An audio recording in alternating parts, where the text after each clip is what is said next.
gotta be louder, Levi, you or me. Please don't make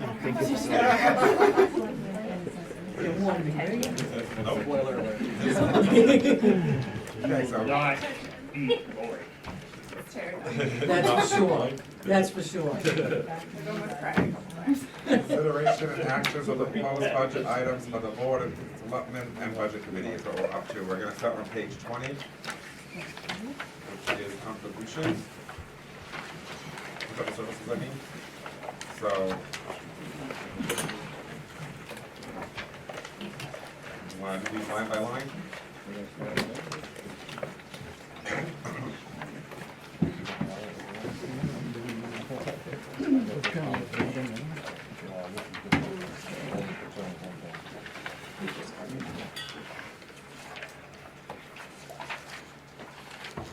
So the first one is Haley Hugs. The request last year was 1,000, and the request this year was 1,000.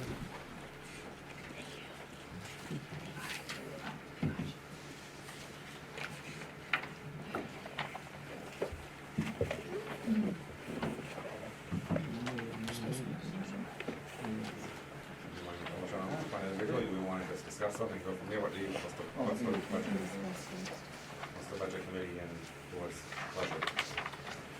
Why are we doing? Contract is, I mean, contractual services, page 20. Oh, silence, okay. I 'cause missed they're that all part. there in the Right, got it. audience. Okay.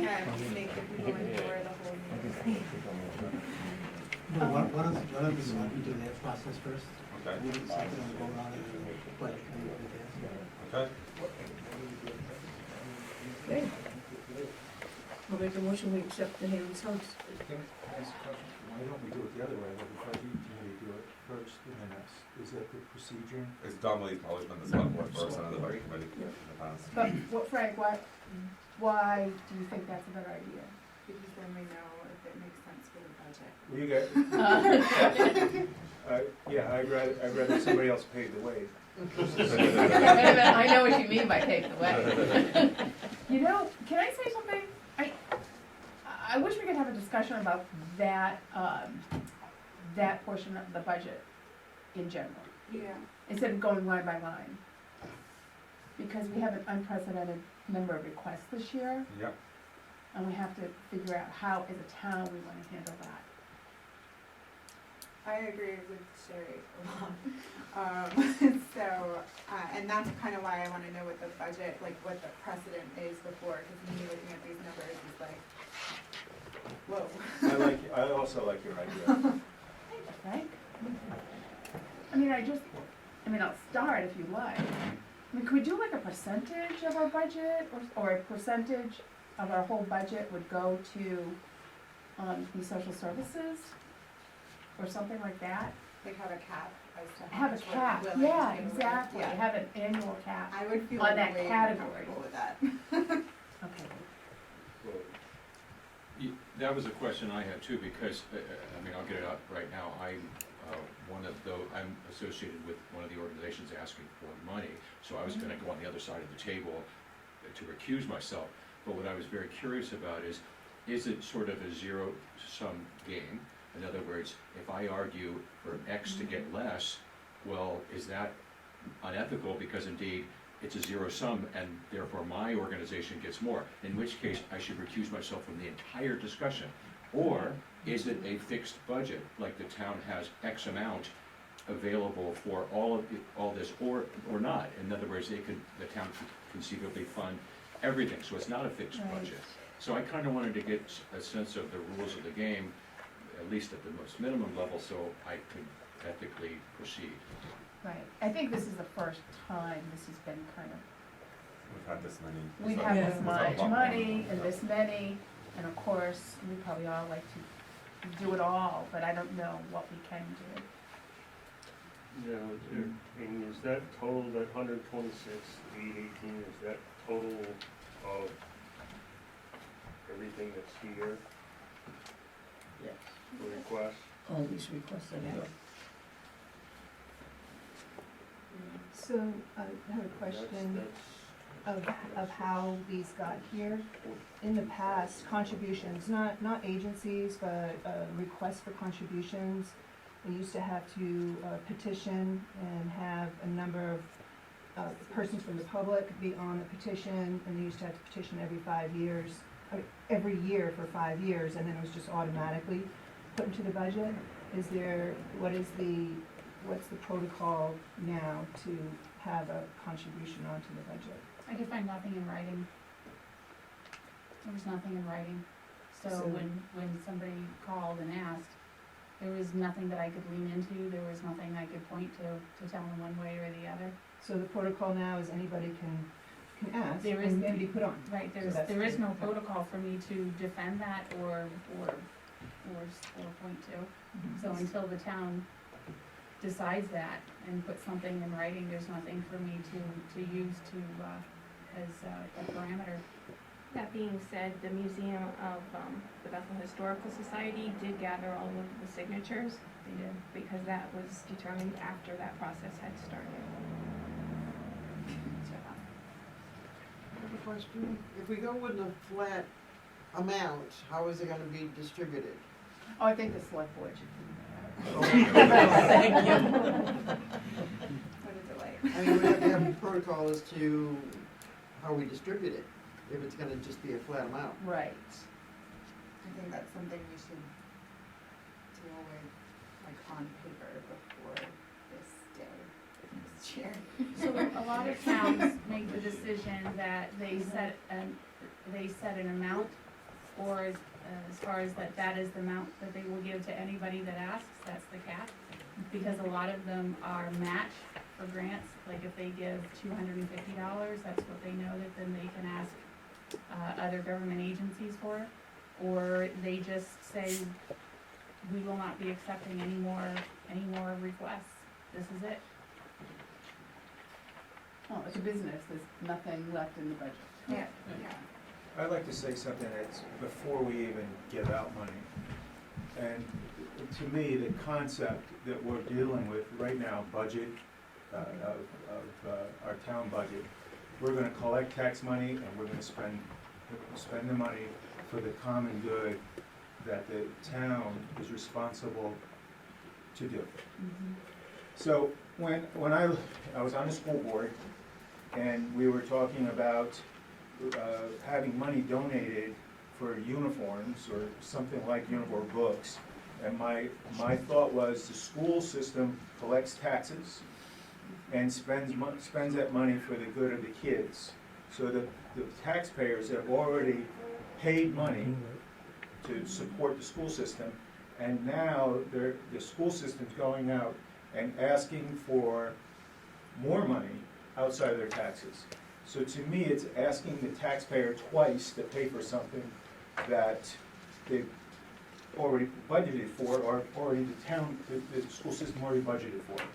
So if you take that from municipal side, the town has already decided its responsibilities, they're funding their responsibilities, and now individuals, organizations who are getting money someplace else from the taxpayers are now coming to the taxpayers to donate twice. So I find that to be conflict of interest.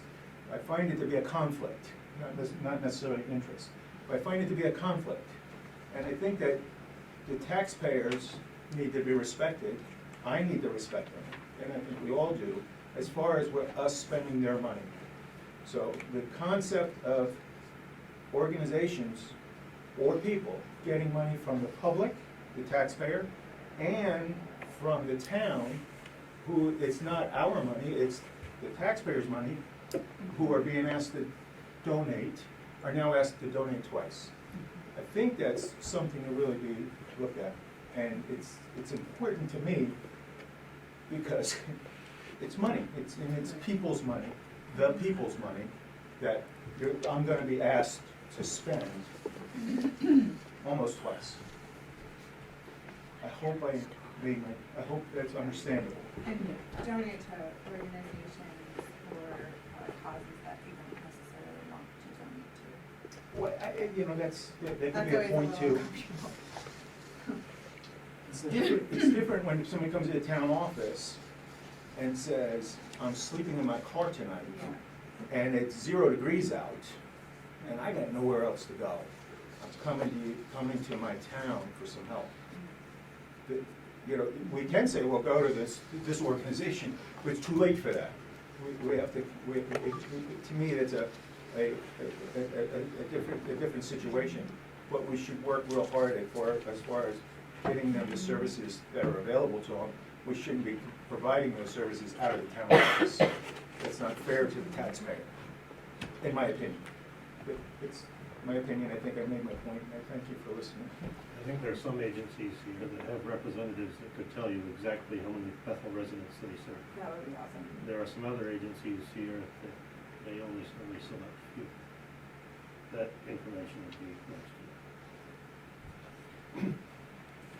Frank, just to clarify, though, what you're, I thought I understood, but no, I'm not so clear. You're not saying if an organization, for example, gets 25% of their budget from the taxpayer funding because the town contributes to it, but the other 75% they engage in fundraising to get, that's not the double you're talking about? Yes, it is. Well, then I'm not sure I understand, because, for example, if a person didn't want to support that organization, for example, then they privately don't Yeah. contribute. But the town, based on whatever criteria the town has, if the town thinks it's a worthwhile organization, they provide a public service or a good or whatever, then the town does seek to support that organization to some extent. You see what I mean? So you don't have to double. If you choose to double, if you like that organization, then yes, my tax dollars went for it, but then also I can contribute to it too.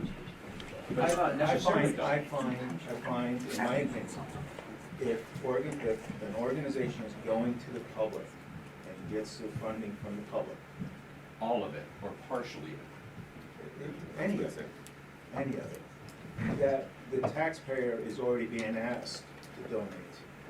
And now I would be voting to say, I'm voting for you to contribute a portion of your taxes to an organization that you've already been asked for money. Either you donated or didn't donate, that's your business. But I don't think it's my business to donate a taxpayer's money that has already been asked to donate.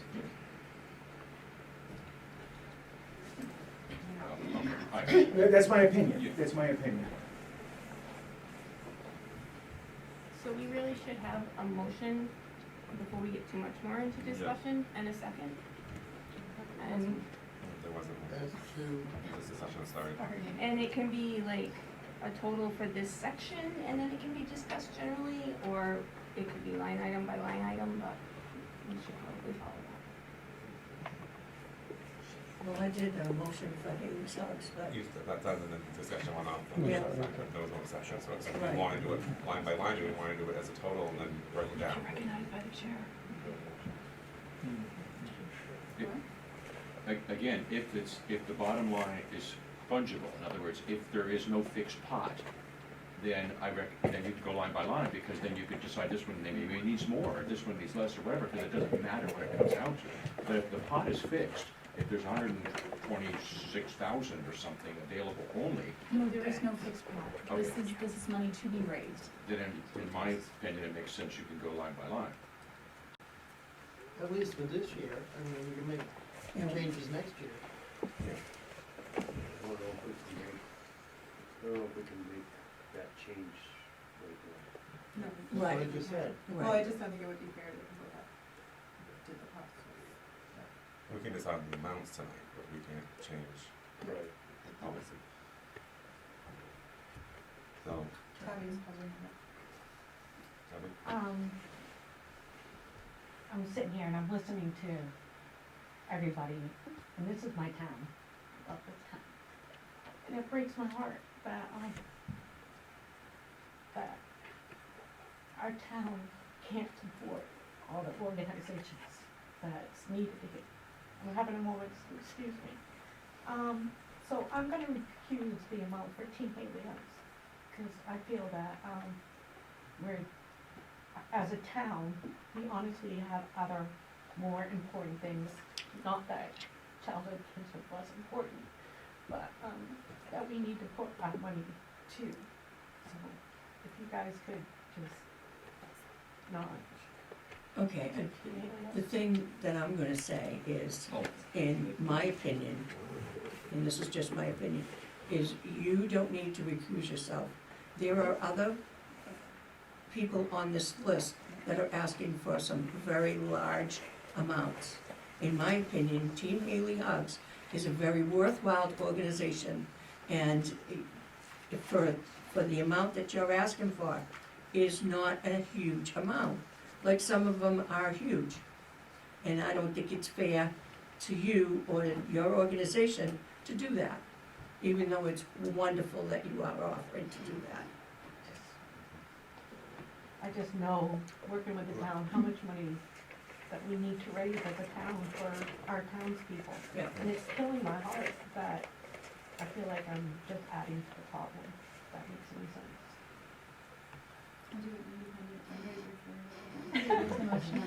There was a motion on the floor to accept the $1,000 donation to Team Haley Hugs.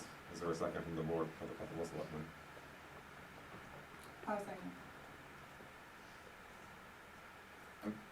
I'm sorry, I'm still wanna make sure that I'm proceeding on good footing. You're good. It's not clear for me whether I am allowed to participate in any of the discussion on any of these organizations, because I will be representing one. You can do discussion on the ones that you are not involved, or you can do it on all, but you shouldn't vote for the ones that you're involved with. But I think Well, no, we're but, all involved. Yeah, Some I mean, people- we're not, gonna we're go gonna around. be spending all night Yeah. recusing ourselves. but I don't want a perception that I'm going against something else because I'm wanting more for mine, that's all I'm saying. if you feel uncomfortable. There's not a set amount of money, so voting for one isn't taking away from Oh, another. okay, as long as that, okay. And the board does their thing, and then the budget does their thing. So there's been a motion and a second on the Team Haley Hugs donation from the board. Any discussion on the board? Hearing none, all in favor? Against? And I'm gonna abstain from the voting because I am the president of Team Haley Hugs, so that The motion fails. motion fails. It was a tie. And it's a tie because I'm excusing myself from the president of the organization. Budget committee. Make a motion for the 2,000 for Haley Hugs. Second, Discussion. All those in favor? Opposed? How does that work? Yeah, how does that work? So on the article, it will say that the select board motion failed and that it was passed unanimously. So the select board didn't recommend it and the budget committee recommended it. But they just, the whole article gets written as one article, each line item is not. That's true. right. So even though, if we Whoa, approve the majority of them, okay. that's where it, And it's the dollar amount that goes with it. Yeah. Selectmen approved this and the budget Budget committee committee approved approved this. this. But it's one warrant article for all of yes, yes. No. Because otherwise your town meeting would be 4 It's hours. all together. So- Now Yeah, that's yeah, more yeah. confusing, It's all together. because we voted in favor and you did not. So when it comes time to the Well, it's still totals, good to vote, like the town vote. or when it comes down to the final warrant article, it will say like the Board of Selectmen approve 121,000 something. The Budget Committee approves 122,000 something, if that happens to be the case. And it lists them out. And then it can be totally overridden, everything can be amended. The town meeting, That meeting. So we can consider everything. And then somebody will move the amount, and then they'll have discussion, and somebody will ask why, and then they'll explain what happened here today. So, down to the next one, 5th grade Boston class trip, the ask is for $1,000. Select board, I'll make a motion that we accept that. Second, any discussion on the select board? Hearing none, all in favor? Against? Budget committee. Make a motion like that. Second. Discussion. All those in favor? Opposed? did we people.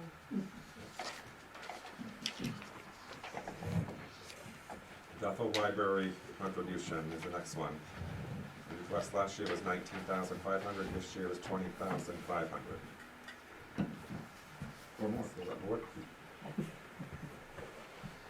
Library. Was it Martha? Can we get a motion before we do discussion and ask Okay, questions? I would like to make a motion that we, the Bethel Library contribution 19,500. No, The it's 20,500 is this year's. She can make a motion for But you now if she yeah, she can, wants. yeah. I'm sorry. I actually don't wanna make a motion, to be honest. I'm sorry.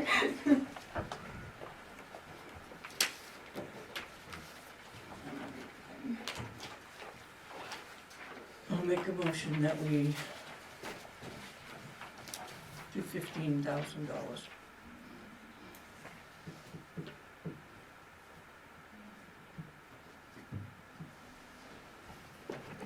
Second? I'll second.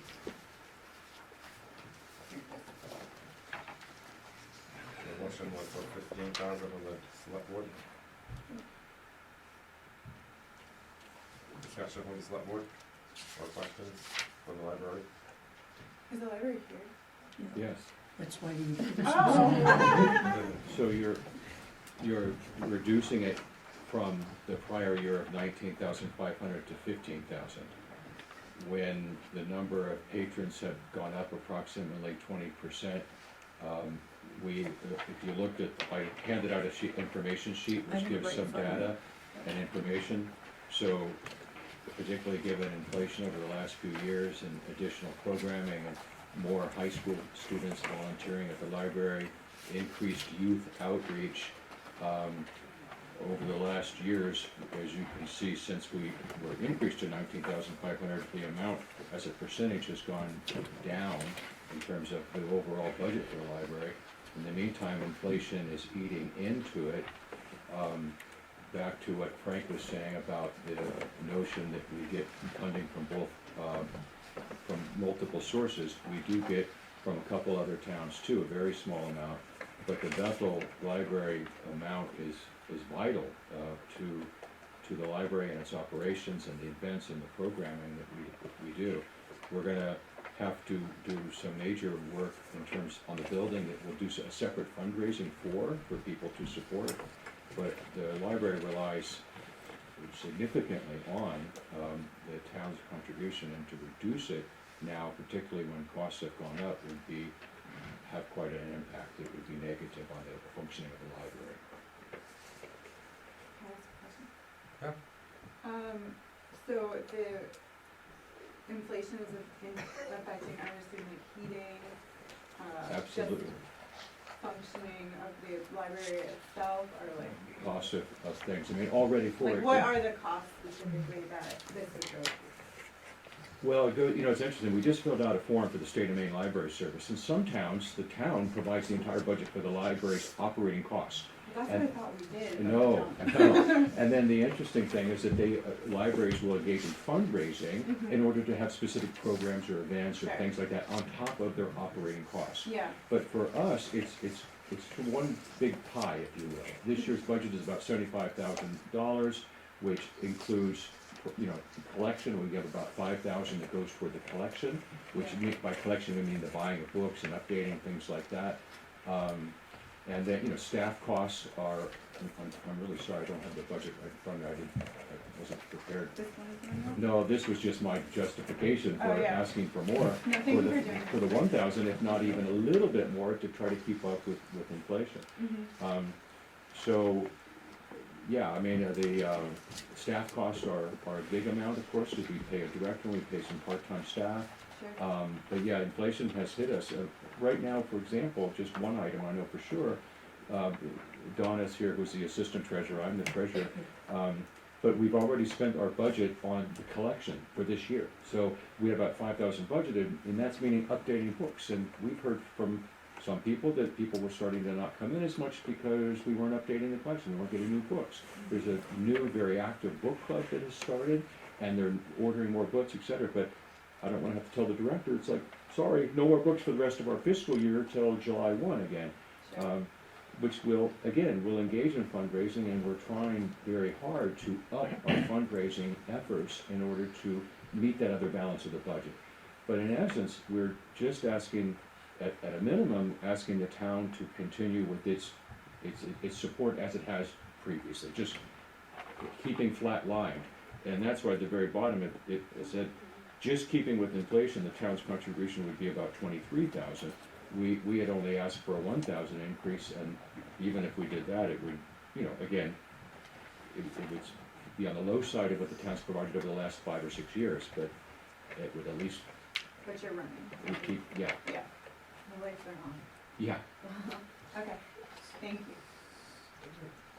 How long have you been at your present position with this, the reason why I'm asking is, I'd like to get a history of the library. Because I would think the library has changed over the past 10 years. And probably since we were kids, it's changed a lot since then to now. How are libraries and our library changing with the times? Yeah, that's a really good question, and I have been on the library board for only, a year and a half or something like that. I hate to pick on Donna, who No, happens that's to be. okay. I've been on the library board, I don't know, maybe 6, 7 years. I think for a long time we were stagnant. For as many years we were stagnant, we just did status quo, buying books, doing only the budget, not doing a lot of programming. And now, when we had the chance to get a new director, no fault of our old director, she was just doing what she could do. And we get a new director, and this director, we said to her, this is the things we want to do. We want more community time, more time with the community. She spends a lot of time at the schools. She's always doing new programming, different things for kids to come in and do, like book reading, story time, and different projects. And she's always sending home free gifts, free packages for kids to come in and take a free package and make a little something at home for the holiday, whether it's Valentine's Day or St. Patrick's Day. So she's getting very involved with the town. And the numbers are up, the numbers show, I mean, Yes. the one thing I do know is a little bit of the data just compared to last year or so, and we are up 20% in terms of people coming in. And secondly, in terms of the overall, how many people does this organization serve, there's 2,500 patrons, meaning people who have library cards, and that number is up too. So, I'm sorry to interrupt. No, that's fine. No, I'm very passionate about the library, I'm very passionate about the Historical Society, so I think without those two, we're talking just library, without the library, you're gonna hurt the library if you don't give us that money. It's gonna really hurt us. You don't give us the 20, give us at least the 19, but what you used to give us, because it's very difficult to make our budget. And we're trying to do more things and better things, and, we can't do it without money. Yeah, Well, I will say the reason I said 15 is because the amount of organizations that have asked us for money. That's the only reason I brought it down to 15. I understood that when you said that. I figured that was your reason. But this is why I asked some of those questions initially too, about the overall number, and it, I mean, I could understand if there was a X percentage reduction in the town's budget for giving to organizations, then of course, everyone would be taking a hit. But if it's not, and if it at least is the same as last year, and it may be even a little bit more, then to cut the library down that much, again, it'll have a major impact.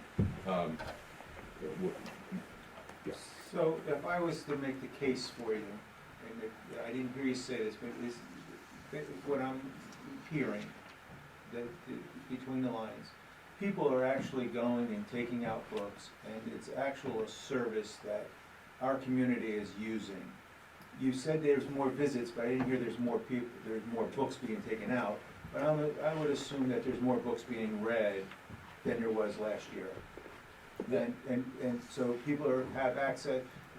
our town is giving access to books to its community, and you're asking for $20,000, 25. 25 would be great, but We mistakenly asked for 20,500 because, to be honest, my fault. I did That's what I not do the thought. That's what I analysis said. and to see, otherwise I would have asked for 22, 23. But, yes, but it's not just the books, Frank. I mean, it's everything else. It's getting more kids in. I mean, we had I joked the other day about too many people with gray hair, in there, and nothing wrong with quilting, and nothing wrong with knitting, and nothing wrong with all that other stuff. But the new director, who's very dynamic and, very energetic and innovative, the website is looking fantastic. There's more online stuff. Getting kids in, more high school kids are coming in and volunteering and helping. There's more story time, there's other events and activities, and that's that. And they're starting author book, talks, which I think would be great to have the library be a source of public lectures and talks by authors, and she's starting up that too. So yes, absolutely, more people are coming in. Yes, they're taking more books, but it's not just about the books. Can I say something? Can I say something? I'm the rec director, and I have 2 kids, and my children have an opportunity to go to other towns that have what the library, the Bethel Library is turning into, go to towns that support their libraries. Libraries are becoming a safe place for families and children to go to. And it's a resource, an area that is safe for kids to go and play, the parents feel comfortable. I see the library as just as important as a service as a food pantry, as Channel 11. I think it's really important, and what they're doing, I'm so excited to hear what's changing in our library. So I hope that you all will support the minimum that they're asking for. I would say give them more, because that is what our community needs. We need a place for our children to go.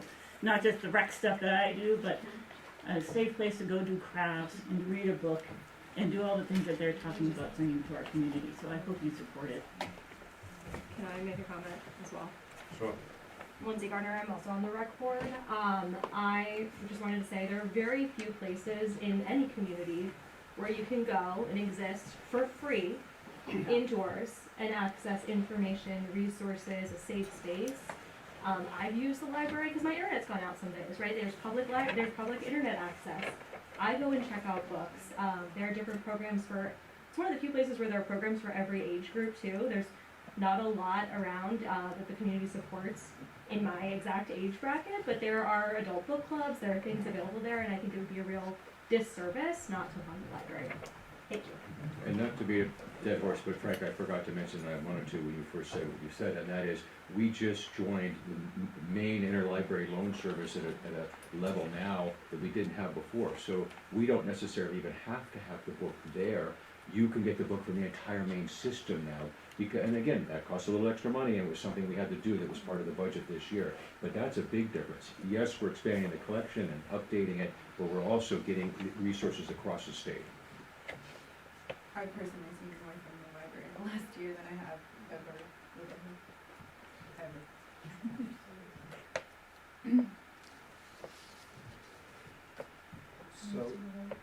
So can we amend this motion, or do we have to vote on this motion and come back to it, or? You can do an amendment, so they want to make an amendment, and then, Well, I would propose, Or you can vote it down. or you write down and And then then, reopen it. what's your pleasure? or the person who made the original motion can amend. You wanna vote, or do you wanna amend your original motion? I'll amend my original motion To what? to what they're asking, the 20,500. That's what I was suggesting. And who was the second on that motion? I'll second. Who was the original second, though? Pat, do you agree with that amendment? Right, yes. Okay. Any questions from the board, further questions from the board? Hearing none, all in favor? Vote in favor. Budget committee, Move the 20,500. second, discussion. All those in favor? Unanimous.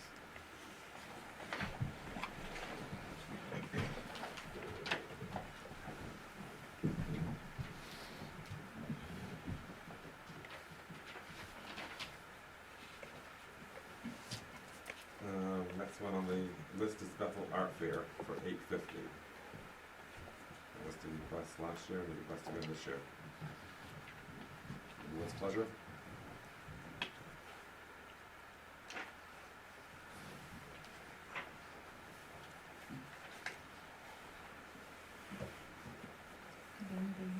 I'll make a motion, we accept this one. Does anybody have anything up there? Yes, for Bethel Area Arts and Music, and it will actually be for our winter market, that will occur in November. And that'll help for the rental of the Bethel Inn Event Center, and that will help pay for 2/3 of the rental, and that will help us keep fees low for the artists, for the booth fees, and we appreciate your help. If you have any questions, please let me know. So it's for the Winterfest? The winter market, we started a winter art market. Last year we had over 800 attendees and 30 artists served.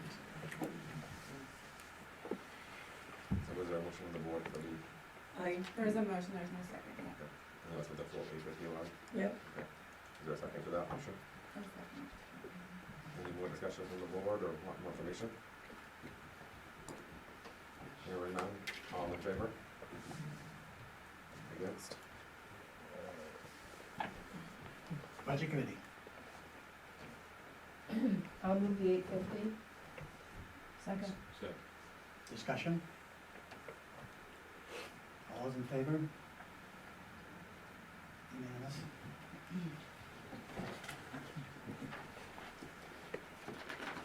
And we didn't receive any requests for what equipment this year? Yep. Okay, so, Here.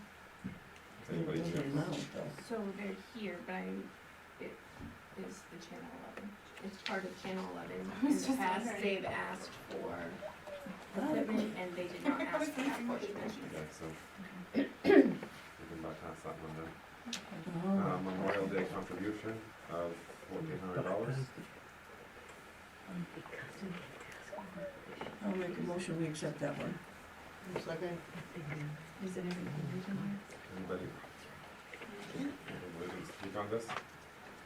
Oh, I can if you want, but I don't know the rules, but, the American Legion every year gets the money from 4 or 5 towns to procure the flags, and then we go to these,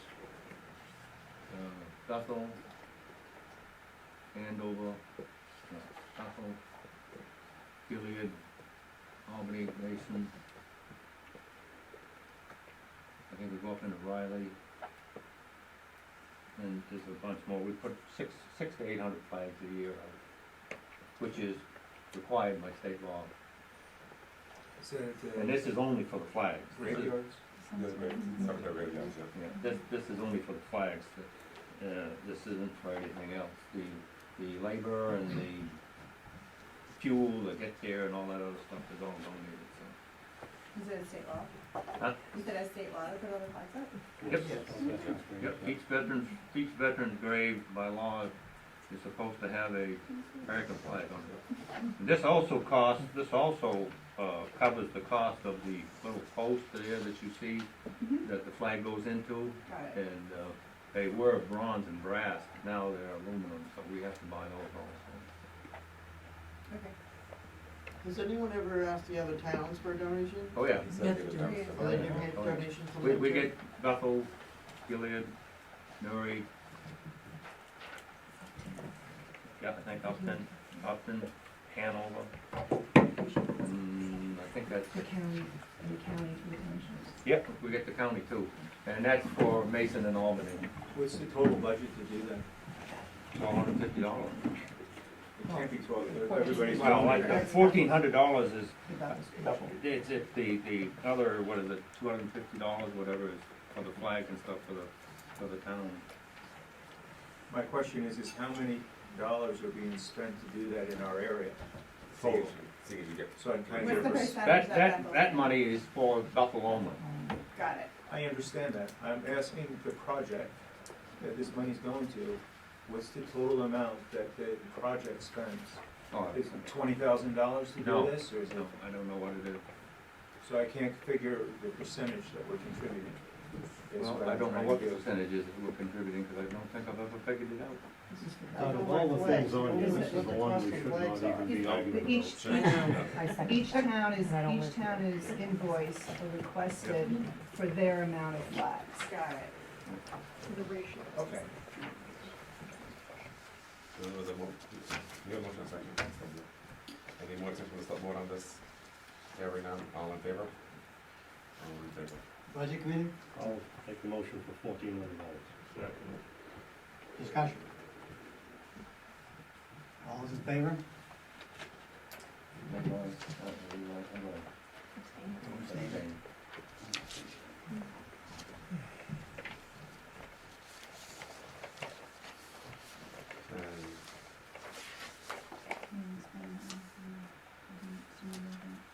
State snowmobile grant, 30,000 is the request.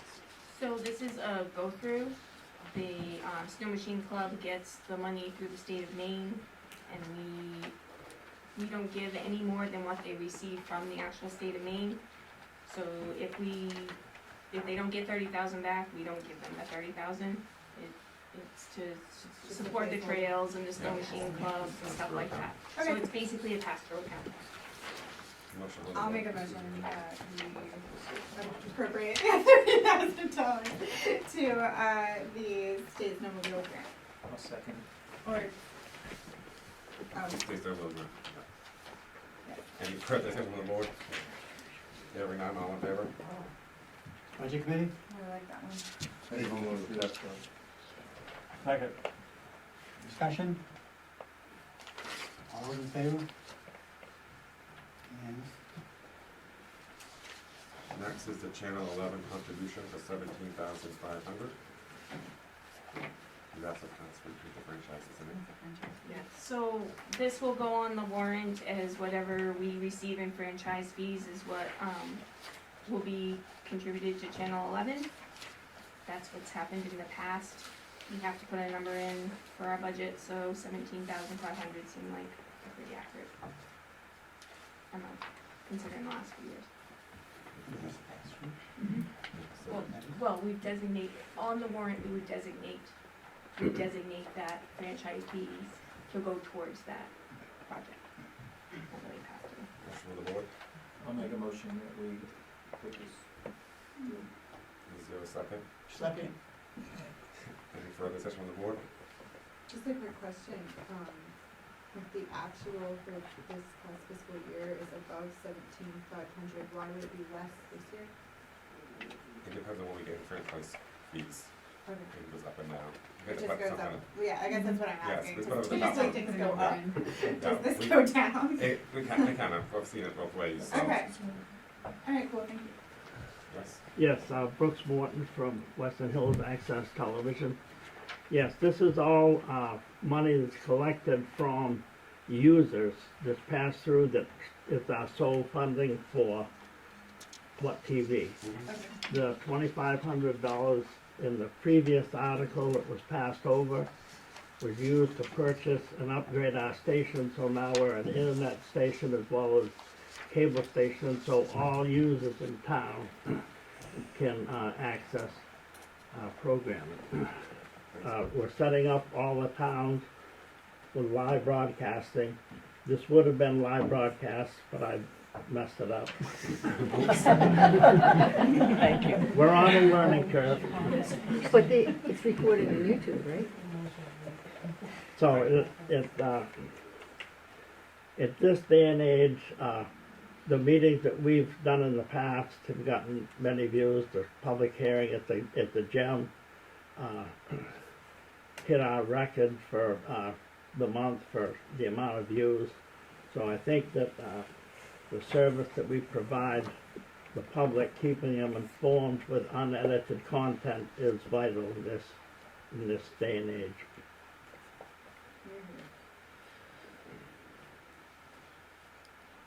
okay, so, do we have a motion? Any further discussion from the board? Hearing none, all in favor? All in favor. Budget committee, So move the 17,500. I'll second. discussion. All those in favor? Raise your hand.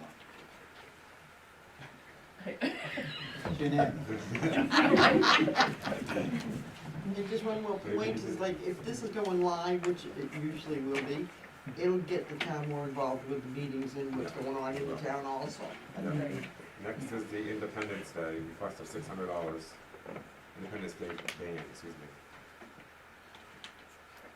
And that's brought to us by the Bethel Historical Society, is that one of the, Is there somebody from the historical society? I'm here, I'm Will, I'm the executive director of the Bethel Historical Society.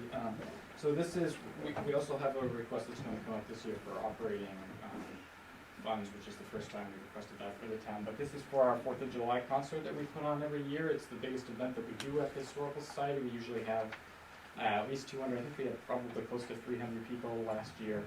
And so we always have the American Legion come and do a flag salute. We have a speaker come to give a patriotic address. Last year we had Frankie Del Duca, a good buddy from high school, and he's an Olympian. Come and talk to us. And then the big expense is the band. We have the Portland Brass Quintet come every year, and they do a great show. Everybody, and a huge amount of people look forward to it. So we asked the town to chip in. It's about a quarter of the cost of the band charging us. So, any other questions?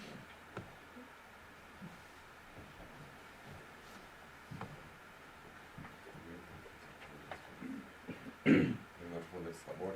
Oh, I thought we did. No, we Sorry. didn't. I'll make that motion. Second, Second. any discussion from the board? Hearing none, all in favor? Against?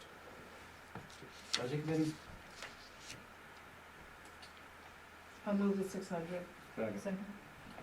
Discussion? All those in favor? Unanimous?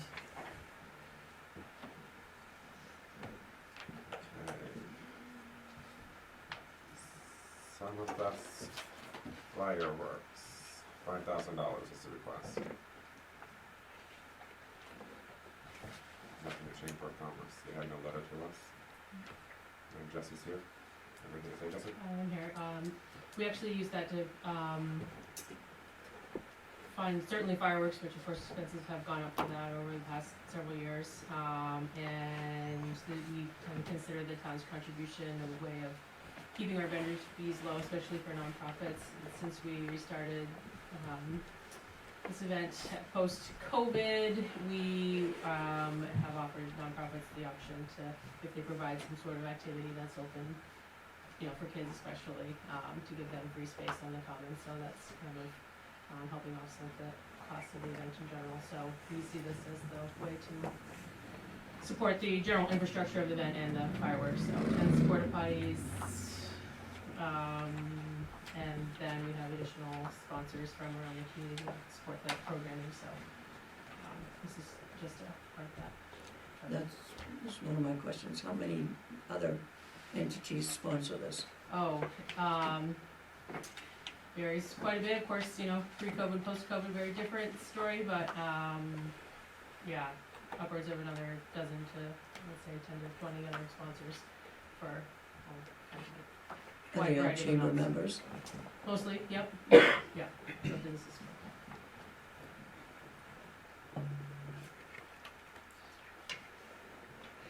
So Bethlehem is asking for 200 for the fireworks. Is that about what the fireworks go for? 2,000. I mean, 2,000. That is probably the first Saturday of July, like This is 4th of Independence Day, July that's type, that's Independence the Day one. fireworks. This is for the fireworks at Summerfest itself, which is 2 weeks later. Yeah, I know, but what I'm saying is they're asking for 2,000, and does that, is that? She's like- saying it's more than fireworks, she's saying it's. I know, but is the 2,000 covering the fireworks? Those are two separate events. Bethlehem would probably, is, I understand, I'm just trying to compare. does the 5,000 cover fireworks? Usually, I think we're well 3,000 plus for fireworks. I mean, again, inflation. I know, like 6 years ago, the show at somewhere that cost 10,000. Yeah, I mean, again, wide variety of quality. So, motion from the board on this before we move into discussion I'll make that motion. for the 5,000. Is there a second?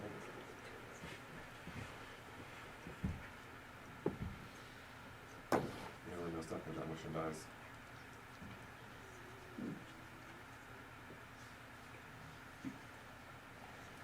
Any other motion for a different amount, or do you just squash this one?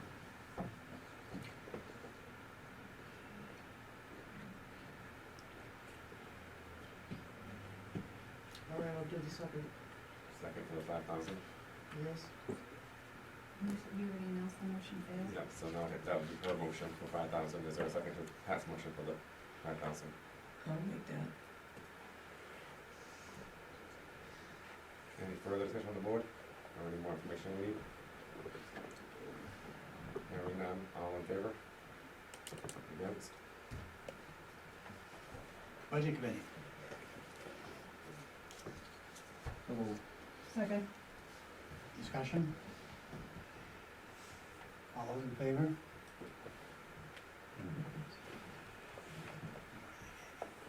Opposed? I'm sorry, what was the again? It looks like it's 4 to 4. I'm gonna have to redo it. There's 9 people and I only have a 4 to 4. All right, Okay. we'll go back. All those in favor, raise your hand. And raise them high, please. 1, 2, 3, 4, okay? Opposed? 1, 2, 3, 4. I was in favor, sorry, I missed the first time around. I'm voting in favor. Okay, so 5 to 4?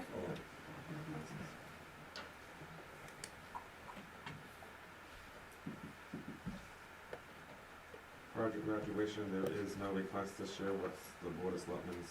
There's no request received, so there's nothing to vote on.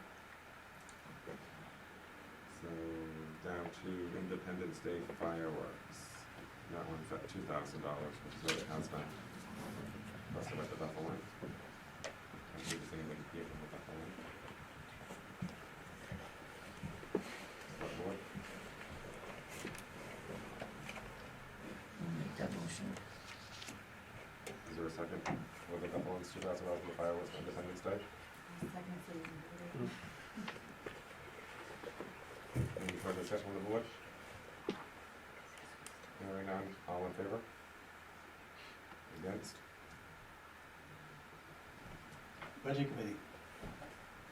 So moved. Second. Discussion. All those in favor? Opposed? Was defeated.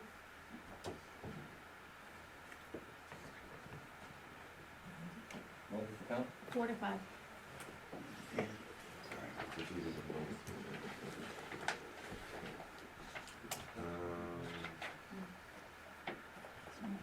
Snowmobile Trail Snow Twisters for $1,212. Is there anybody here from the organization? Board of Selectmen, pleasure.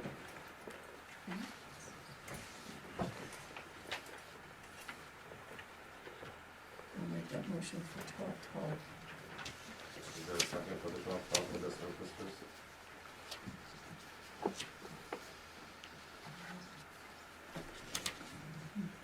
I'll second it.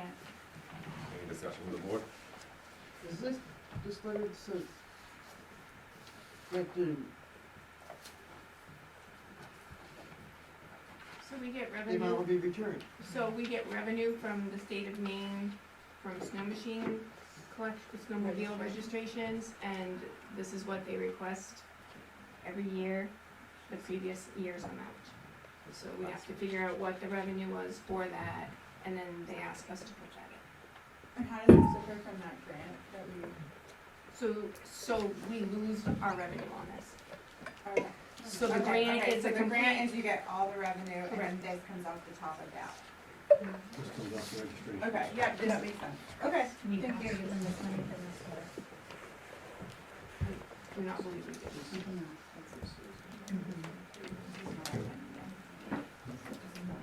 You made a motion? second. Pat, they're all set, look at it.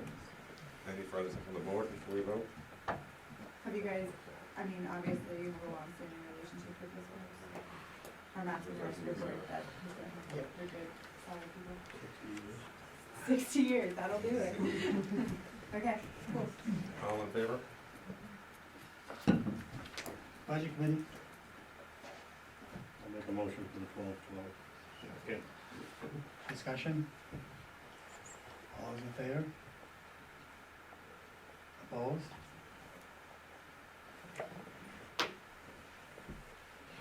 Okay, down to winter decorations. $4,000 is the request, which is a chamber event. Okay. The board's pleasure. What are the decorations for? Yep. That would be the trees and the, garland on the gazebo on the town common, all the lights that go with that, usually do one bigger tree. The last few years we put like the bigger one in the gazebo itself, and the trees leading into town and the swags on the telephone poles and on Main Street and the village. So, yeah, it's all natural stuff, which is actually a lot more affordable than buying, you know, like, artificial stuff, which is great, and we don't have to store it. But it's all ordered through and made by Peak Corner Farm, so try to keep that with it. Question, the flags on the Main Street, are they new, or are they flags that have been used years past? I'm talking about swags, we don't have, they're the greens with a bow and ornaments, and it just kind of dresses up, we're talking about, holiday decor, so. Who does the flags? We do? Is that the town? They're American flags and sometimes I think there's, Feeling Hub flags, September gold flags. That's not a chamber project, so I assume that's the town somehow. Are you talking about that, Frank, or the banners? The banner, When yeah. you come in, that used to show like Bethel? Yep, we are working on those as well. But this is for winter decorations. That's Okay, outside of this. Yeah. The other decorations I'm talking about are somewhere in the budget somewhere, or no? Where are we? The Christmas, aren't there flags, don't we put up flags every year on Main Street? So, yes, the town puts up flags on Main Street, and that is in the highway department's Budget. budget, Okay. yes. We're So talking that about the will, winter things then. pardon me? We're doing, this is the winter, the Christmas decorations? I was just trying to figure out where that is in the budget. Oh, okay, That's all right, I'm Yeah. sorry. Yes. So, a motion from the board on this? I'll motion, that we, for $4,000 for the winter decoration. Is there a second to that motion? Yes, second. Any further from the board? Hearing none, all in favor? Yes, all in favor. Budget committee, Move for it. Doing the $4,000. A second. discussion? All in favor? Unanimous. Okay. Museum at the Bethel Historical Society, this is a new ask this year, it's $15,000.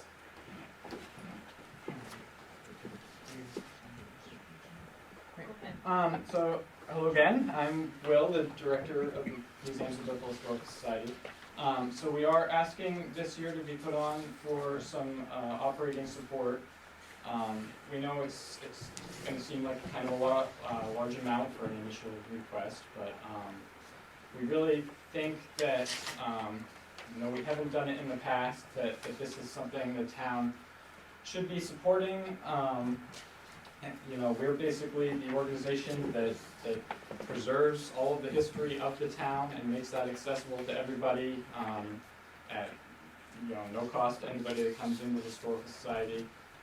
It's all of our exhibits are open, they're by donation, they're all, pretty much everything we do is free to the public. We're doing a huge amount of stuff. We do a very successful children's program every year. We've been working more and more with school groups. We have another group coming in just a couple of weeks. The entire 7th grade class is coming to museums. We're putting more and more stuff online. We just put 100 years of Bethel newspapers went live online this year. We're looking at putting town reports. I've got that project almost done, so we'll have a complete run of Bethel and other town reports available to everybody soon. So I mean, just a huge amount of activities. We're doing it all with a staff of 1.5 people. Like everybody else, we've been hit by inflation and COVID costs and everything else this year. So we've had to really reduce our staff, and the staff that we have, 1.5 people, it's my mom working part-time for me and me, and you know, a few very dedicated volunteers, and we do it all. We wouldn't be asking for this money if we didn't really need it, but in order to keep doing what we're doing and to keep preserving the history of the town, we really do need some support from the town. So. And we're having a Bethel exhibit being put up that'll be We're working on a brand new permanent exhibit. It's going to be 3 rooms plus, several hallways and corridors as well, on the entire history of Bethel and the region, from Native Americans all the way up through to today.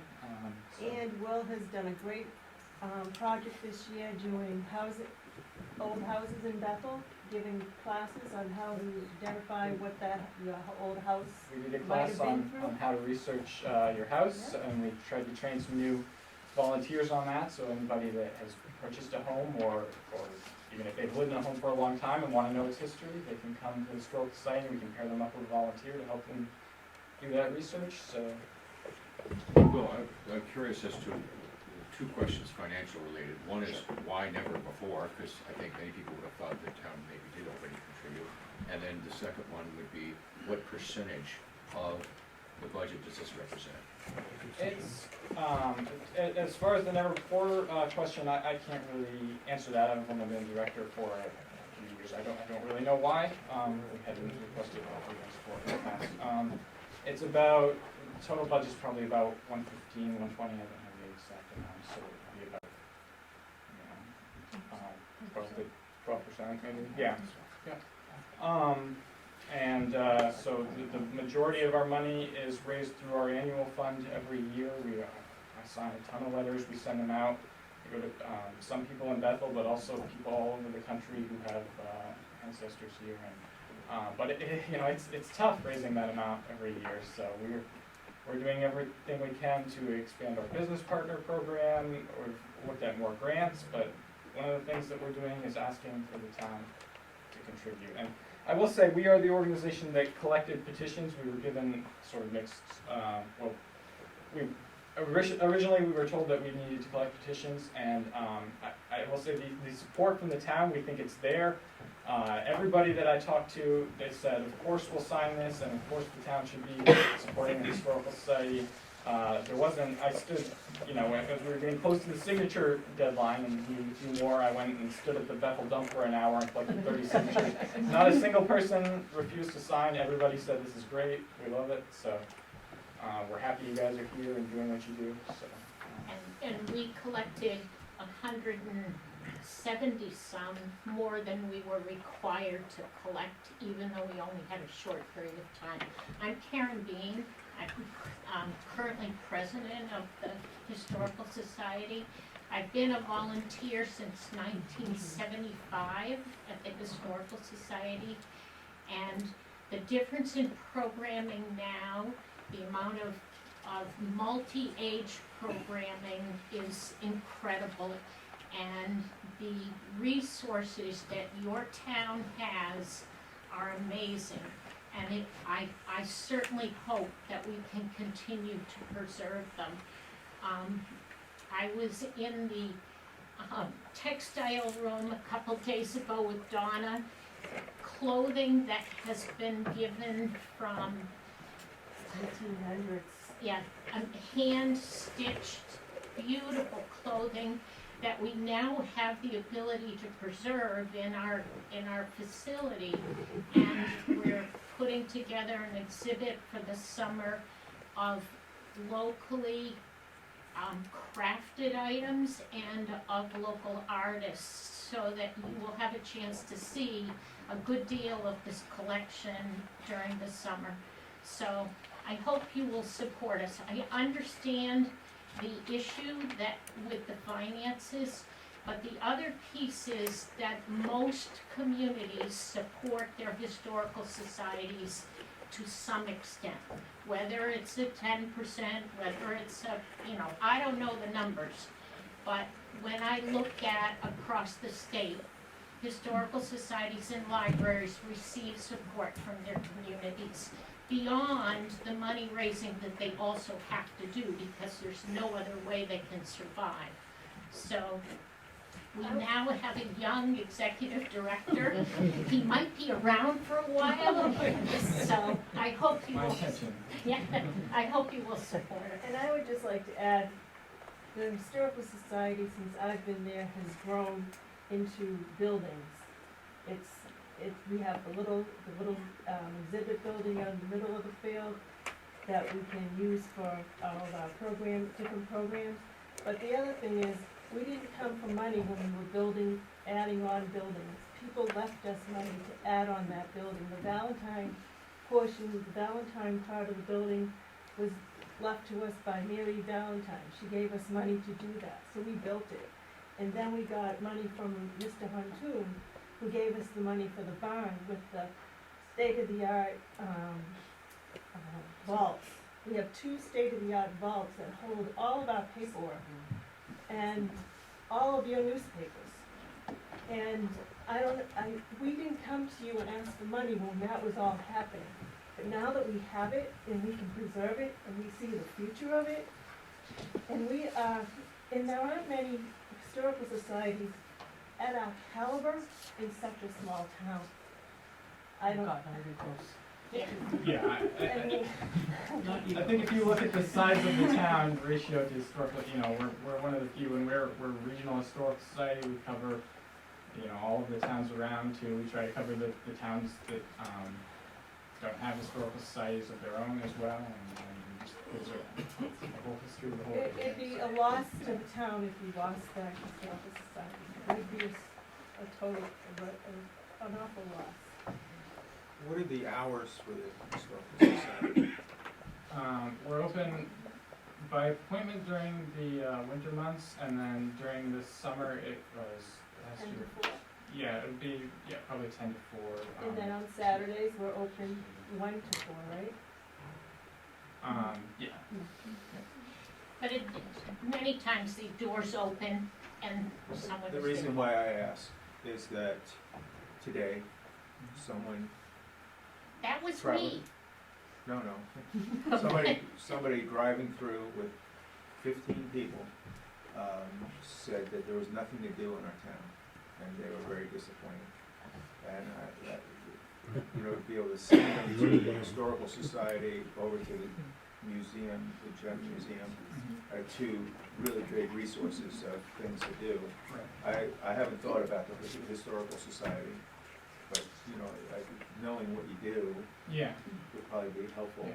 We are also looking for more volunteers too. So we can expand those open hours too. Yeah. If anyone is And Frank, this morning or all day today, Amy waited for someone to come who had called and asked because they didn't want to ski today and they wanted some place to visit. And I don't know if they arrived in their hour that they said they would, but I think the Historical Society and the Gem Museum and the library are huge resources for this town. I don't know about sending somebody skiing, taking the day off to the library. That's a little humor, but. I love the Bethel Historical Society, but what exactly are these funds for? Is it just overhead operating costs, like heating? This is to help us close our budget deficit, it's operating support. Okay, cool, thank you. Yep. I like that question. Yeah, can you describe your fundraising efforts? So sure, we have a small endowment. We need to work on enlarging that provides a little bit of funding every year, and then we have our annual fund. So we write letters to town people every fall. We have a business partners program, and have about 20-something businesses in the area now that support us as business partners. We do a little bit of raising through, for summer events, the portion that the town chips into the concert, and then the rest of that is raised, separate letter that goes out for summer fundraising. We take donations, in our museums when we have programs going on. We have donation jars in the museum. We get a little bit of revenue from our museum shop, and we apply for as many grants as we can that fit programming that we do. But yeah, it's just it's tough closing that gap, so that's why we're here. I'm gonna make a motion that we approve the 15,000. I'll second the motion. Any discussion with the board? Hearing none, all in favor? Budget committee? Move the 15,000. Second. Discussion? All those in favor? Opposed? Bob's leaving again. Have you voted? Yeah, sorry. Can't see that far, just come over here. Western Maine Cancer Resource Center is the next one for $500, which is a new request this year. Want to take it? It should be. Did you ask? Yes. Yeah, they were here. That's all right. Did you wanna speak for them? I'll make a motion that we approve this. A second. Discussion on the board? Hearing none, all in favor? Opposed? Budget committee? I'll move the 500. Second. Discussion? Do we have any idea what this is for? There's a letter in your packet that explains a little Oh, I bit. didn't see it. Pat, did you wanna weigh in? They can't thank you here. No, not really. Well, I guess all I can say is that they do service people in all the surrounding towns. I can't give you numbers or anything like that. I'm really disappointed because I would have thought that they would show. I know the only thing I do know is that they did get donations from all the other surrounding towns, and Bethel was the one that they were still waiting to address. Further discussion? All those in favor? Opposed?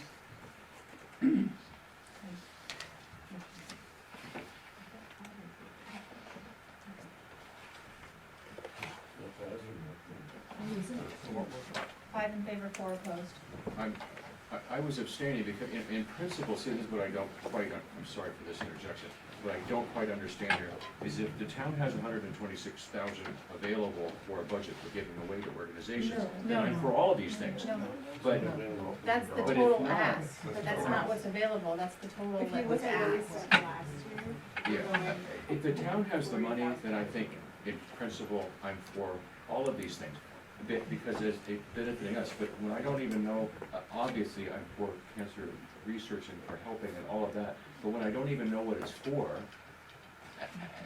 and what percentage it goes for their budgets and things like that, that's why I abstain, because I have no understanding what this is for. The town doesn't have the money. We don't have the money. We have to ask the taxpayers for the money. We don't have a pot of this money. We have none of this money. It's not. See, and that's why as a town, as a citizen of the town and the taxpayer here, it would, in my opinion, would be great if we had a budget for providing to associations and community good, if you will. And then you make an argument for that you could allocate that money, et cetera. Because if you have it, then I'm all for giving it, for all the good causes. But so that's why I don't quite understand the process. But in this one in particular, since I have no idea what this money's going for, it's used, the percentage, et cetera, I would have to abstain. So it's 4 and 1 abstention, so it does not pass. Technically, that's There's no not a conflict. legal reason to abstain. What do you mean? Correct. That's not a Yeah. legal reason to You abstain. have to go up or down. Yeah. It's not a conflict. Ultimately, you can abstain from voting if it's a conflict, if you're involved in the organization or you're gaining financially from it. Otherwise, you gotta either vote it up or down. Are you serious? Yeah. Yes. I've never heard such a thing.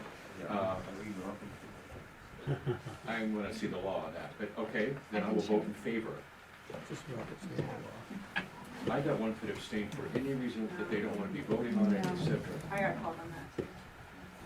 I vote no against that rule. Sorry, Julie. Noted. Luckily, we're not voting on that. Next up is the Bethel I'll area. email the statute to you. Yes, I'd like to see that. Okay, next up is the Bethel Area District Exchange for Food Pantry, request of $25,256.32, and that's a new request this year. Hey. Hey, so we've been in existence for 32 years, and Scott's plowed the side of the Nazarene Church. We've never asked for any money. And I know that sounds confusing, but you know, we've just done it. This past year, we had 1,370 unique client visitors to the food pantry. So this is not duplication, that's 1,370. And out of that number, 52% are from right here in Bethel. And that not our whole budget, but just the amount of budget that goes, no one makes any, like, I don't have a salary. No, everybody's volunteer. But the amount of money that goes to feed people is about $60,000. So that's where we are. How do we feed people? Well, people come to the food pantry 3 days a week, and it's market style. So they either grab a cart, push the cart through and choose the foods they need, and then leave. They can come once a week.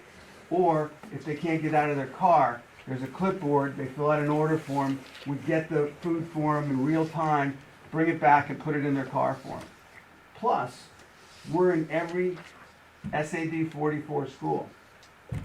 Every student, I think there's 730 or so students in all the schools, they all get snacks. The snacks come from us. We work with Ryan and bring the snacks that the students want. If there's something that they're not eating, we don't order it again.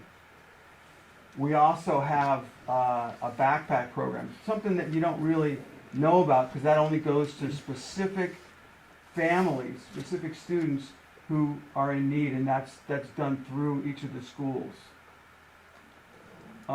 We also do clothing closets and help support that in the schools as well. And starting next summer, I'm very hopeful that we'll have the district exchange open again. So that's what we do, and we're a nonprofit like all the other ones, and we've never asked for money 32 years. Any questions? I have a question for you. Sure. You said that you have 13,700, if I heard you correctly. 1,300 Oh. unique I heard you visitors. incorrectly. Unique visitors. So if people come again and again, and most people come either once a month or twice a month, they only count once for the total year. So there's 1,300. There are 1,300, and there are 681 unique visitors or clients from Bethel. And that's families. That's not individuals, that's families. 600 of them. 681. And your total budget is about 60,000? No, just the part of the budget that feeds people, because there are other things that we have to do as well. We pay $14,100 to the church for rent. There's more than that, but yeah. So just the 60 grand is what we use to get food out to people in all the ways that we do it. So we have $60,000 that we're feeding 1,300. 1,400. No, it's not, they're not, it's, because like, you could come once a week, so if, like, potentially, not everybody does this, but like, about 20% of the people come once a week, now that we're a market, and then about 50% of the people come once a month.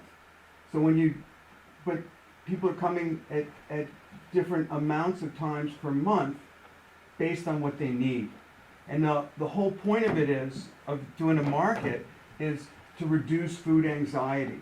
And you would be surprised how many people you work with who need some extra food to keep things going. And we provide that. And we also provide food when the town sends people to us, whether they live here or they just came through and asked for help. So Yeah, 1,400 is a skewed number, because if they're only counted once a year. Right, that's the number of people, like, that's looking at the raw number, but when you look at it right now, in February when we switched to a market thing, it changed everything. And then it will change a little bit more because SNAP is being reduced, and it will change more because when people understand that they can go in and just choose the stuff that they need and nothing else, that changes things. It gives them a lot more respect, because it's like a supermarket without a cashier at the end. So you said that you bring snacks to the schools. I thought the schools get funded by the state. Well, I don't know what else is going on. I work directly with or we work directly with Ryan, and he just comes over and gets stuff and brings it to each of the schools. I mean, it's just, so there could be something else, but I don't really know about it, and then, it's something that we just keep improving upon. But part of it is, if you feed every student, whether they need it or not, then everybody feels comfortable. But if you were to just give it to someone who didn't get enough to eat, that's not a good way to do it. So there's just a pallet of stuff, and Ryan just comes and gets a chunk of it at a time and brings it to the schools. So you could check on other stuff. Is there a specific project that this money would be going to? Or is it just kind of overhead stuff? And then do you think that this is a number that we could expect to be asked year after year? Or is this like a one time and then there will be a different number that's asked year after year? Well, it depends on your discussion. I would like it to be a yearly thing, and I haven't. It was suggested that I go to other towns, but I felt like the percentage for this first year anyway, the percentage was really, really strongly Bethel. Yeah. Like it's over 50%. So I thought it was a fair thing to ask for, and this is we're going to be here. The thing is, whatever your decision is, we're going to be here, helping everybody, no matter what. That's just what we do. I have a question for Yeah. you. Is there any part of your program that works on getting people to a place where they don't need the program? Well, we have like 10 different programs, Frank, so it's like... I'm talking about people needing food. I mean, it's quite a desperate situation to be in a place where you have to go and ask for food.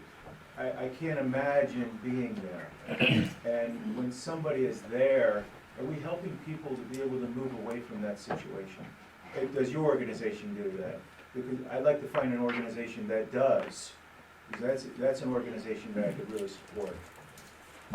I guess what you're really asking, there's a book that just came out about this. What you're talking about is, how do we solve the problem of hunger? And I think it's a bigger question than I think the question of hunger is a lot bigger question than whether any money goes to our nonprofit or not, because it's a totally different thing. When you have people who are, lots of people who are retired, who need to grab some stuff, and the word need is really important, because some people come in and they'll zip through all the rooms really fast without even taking a cart. They just have a tote bag, and they'll get what they need and go. But I don't, like, how do you solve that? I don't have that. So do you vet the people that are coming? Do they have an income requirement, and how do you know they're from Bethel? We serve everybody. Last year we served people from 26 different towns, plus we do a farm to pantry program in cooperation with the Good Shepherd Food Bank, where we move food from local farms, places like Ed Swain's, and bring it to food pantries all over Oxford County. Because part of the thing about hunger is, it's not just about feeding the people here, it's about making sure that the entire network is really, really solid. And that program will be increased. There'll be more food pantries involved and more farms. And part of the thing with that program is, let's plug in every local food pantry with a local farm, so they're getting food that's grown really, really close to them and giving it out to folks. So is that a no to income vetting? None. None. I mean, none, and none. None when it comes to where you're from. You are asking for $25,256.32. That's a pretty specific amount. Yeah. Is there a it was reason like, for that? well, actually, the truly, when I looked at when I pulled out the part of the budget that's just for food and that operations, it was like 30,000. But that was after the first email had gone in. So that, I mean, it's 32 years, first time we're asking. Why now? Because it does seem like it's a fairly sizable percentage overall of what your budget is. Oh, believe me, it's not a sizable percentage of our overall budget, and also, meaning, not really, and, how can I put this? There's a lot that needs to be done. Just the stuff that we do with SAD 44 is really important, and that costs a good bit of money. What are you doing that is so important at SAD 44? It's our Snacks and backpacks. Okay. Okay, I just sounded like there was more. There's a snack program, there's also the backpack program for the weekends to send home with kids, right? The backpack is a little bit different, because what they're given to go home is something we can be certain that they can actually prepare. Because there are lots of foods you can give people that they won't be able to cook it. So. They could get funding from the state. It sounds like you send them home with dinners for the weekend. Is that what you We send them home with that a things backpack? that can be things that can be prepared. Yeah. Okay, I'm gonna make a motion that we approve this. Is there a second from the board? Any further second from the board? I think that we need to get other towns involved with donating also.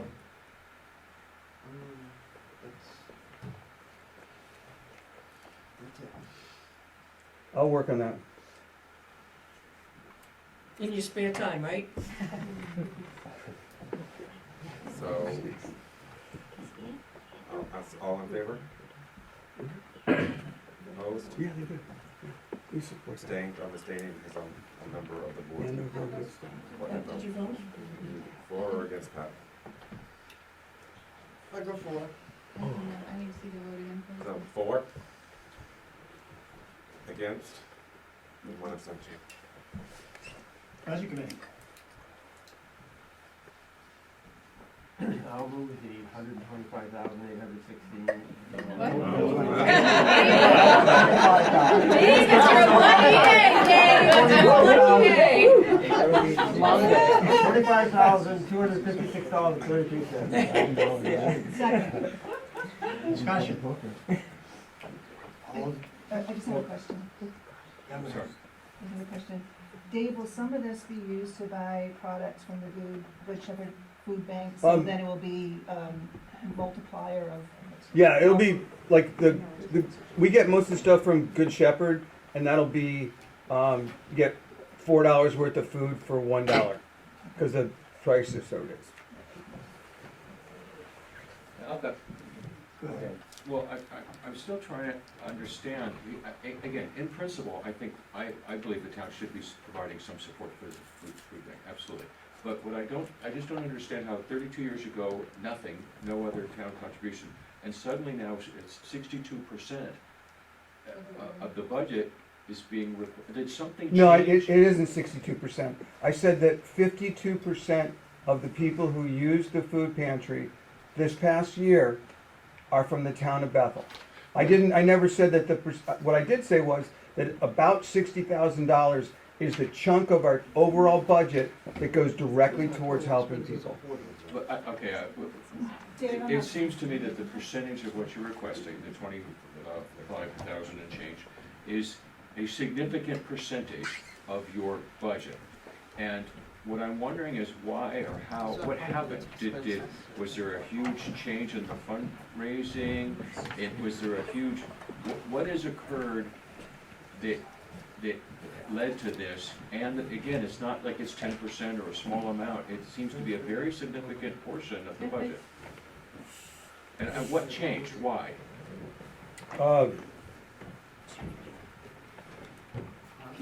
Well,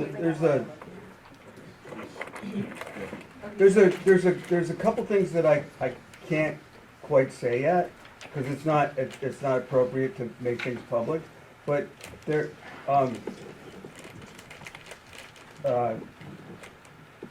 we're just in a place where we need, you just have to trust me on it. We just need a lot more help, and the district exchange will be back, and but it's gonna take some work.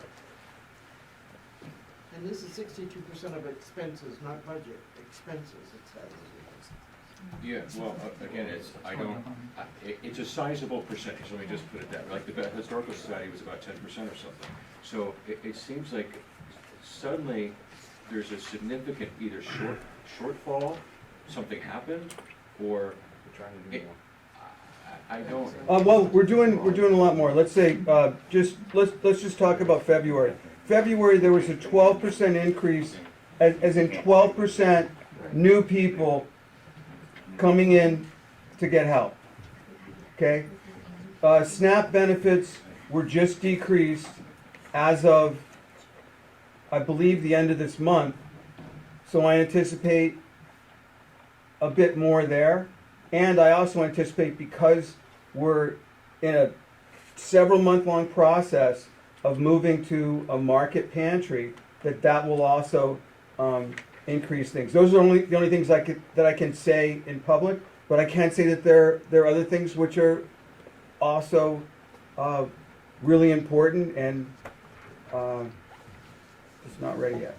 I have a question. You continue to help the school kids over the summer with your summer programs as well, correct? Help which kids? The school kids? A little bit. Not. It's really unclear. It depends on what Mark, when he steps into Dave's role, asks us to do. But whatever they ask us to do, we always step up to do. And just as an additional part of information, so with the increased costs in the grocery stores, like the price of eggs and meat and stuff like that, there has been a huge strain put on food pantries with people, with demands on food pantries. Well, we're trying to, not yet, but maybe next summer we'll have the more capacity so that we can get more of what we call retail donations, which is all the supermarkets donate on a daily basis. We only have 2 days. We go to Walmart in Oxford Hills, on Friday. We go to Walmart in Mexico on Thursday. And we just started going to our local IGA here, a little bit, and they've had a lot of stuff. That stuff changes things, but we need more capacity because we are maxed out when it comes to freezers and refrigerators. You get the stuff, you can't give it away right away. So I won't say any more about that, but I know that the capacity will improve in a little bit. Further discussion? All those in favor? Opposed?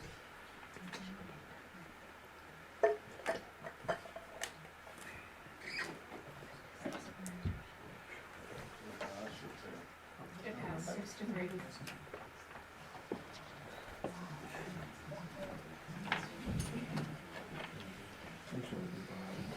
Now, down to community social services, AARP Age-Friendly Community is doing a request for $1,000, which is what they've been doing right along. Can they spell the seconds out a little bit?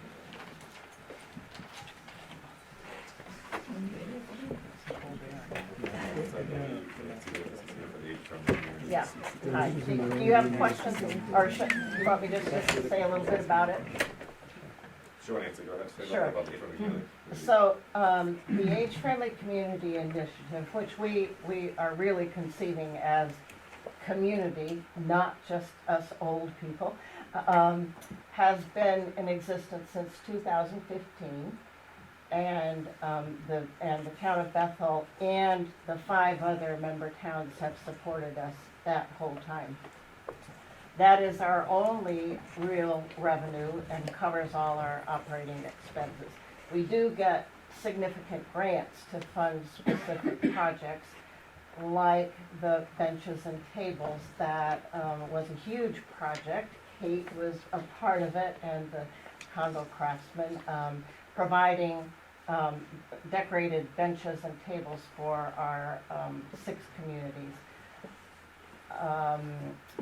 All of our services are free, so, and the services, I think you have our annual report with the pertinent information on it, and I brought some other materials too, but you already have stacks of it, so I didn't pass it all out, but I think you have the annual report, or Lloyd said that you did. Somebody said that. But we have a rides program, which is far and away our most popular service to the community. We don't charge for that. We take people from those 6 towns to all kinds of things, medical and social and so on. We get tremendous feedback from people about what a valuable service that is.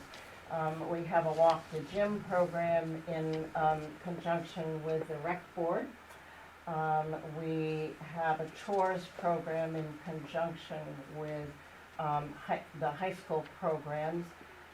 We are increasingly doing more intergenerational activities and services. Almost all that we do is collaborative with other organizations in the community, the Historical Society, the Food Pantry, not that we're directly involved in that. So that's basically what we do, but I'm happy to answer questions about it.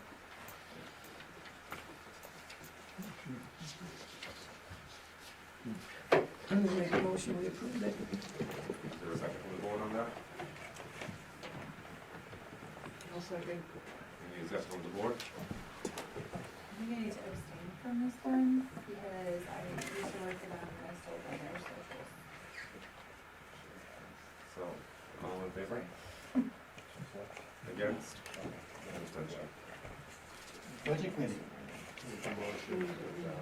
Second. discussion? All those in favor? Opposed?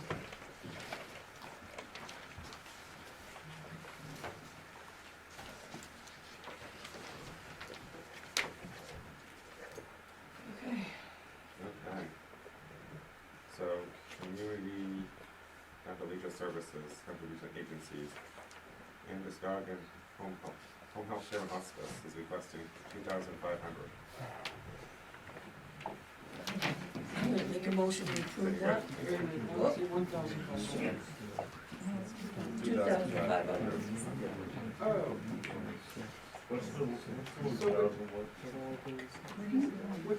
Your guys, look at the highlighted one, we're down past that now.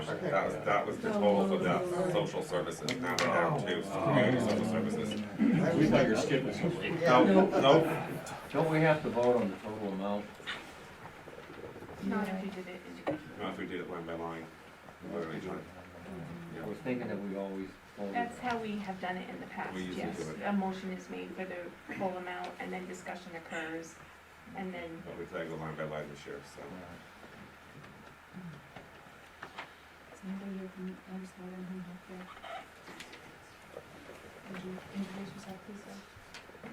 My name is Tom Fogarty, I'm the Community Engagement Officer, I see my brother sitting on the table over there.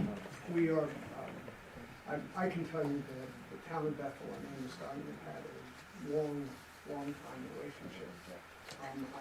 We're asking this year for just a slight increase over last year, which was $2,212. Odd number, don't really know where that came from. We are the largest home health care and hospice agency in the state of Maine. Just to give you an update, in 2022, we acquired Care and Comfort, which added 2 critical services to our service lines of behavioral health and home care, which is a difference from home health care. This is our personal support specialist going and support somebody in the home, but not actually doing the medical services.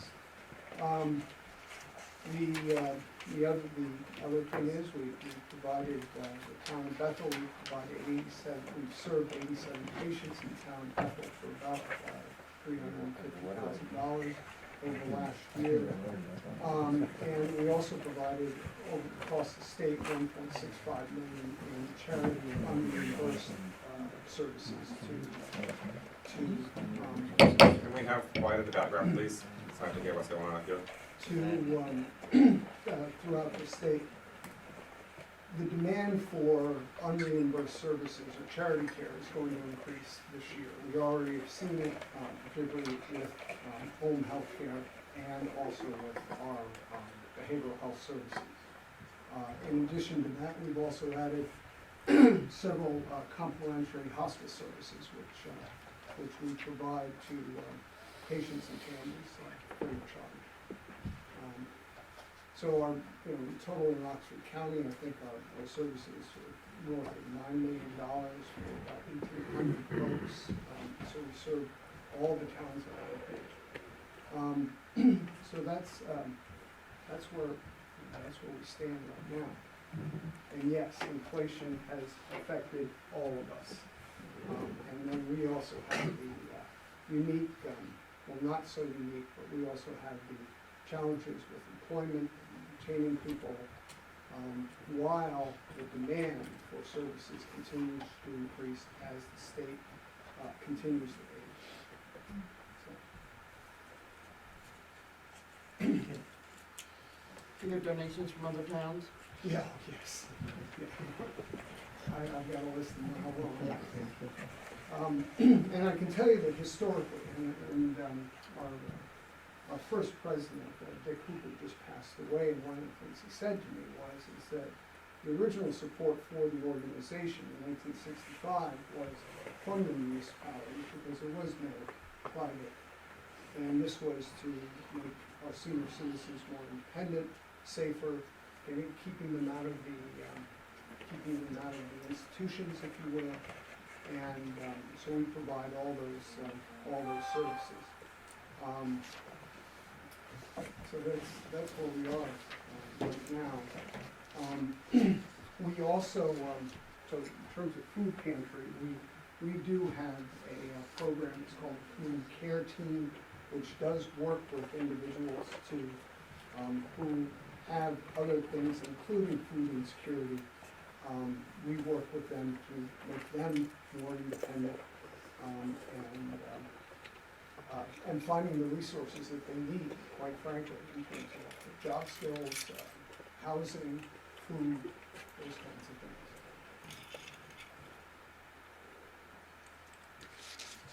things. So your organization provides hospice care. Absolutely. We are the largest hospice agency, and we also were the first to build a freestanding hospice house in Albany.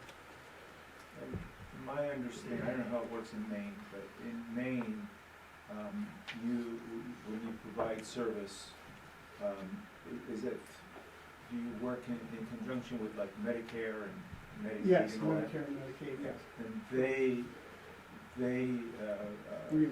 reimburse you. Right, reimburse. So can you explain how that works? Well, for an individual to go on hospice services, they have to have a diagnosis of life for 6 months or less.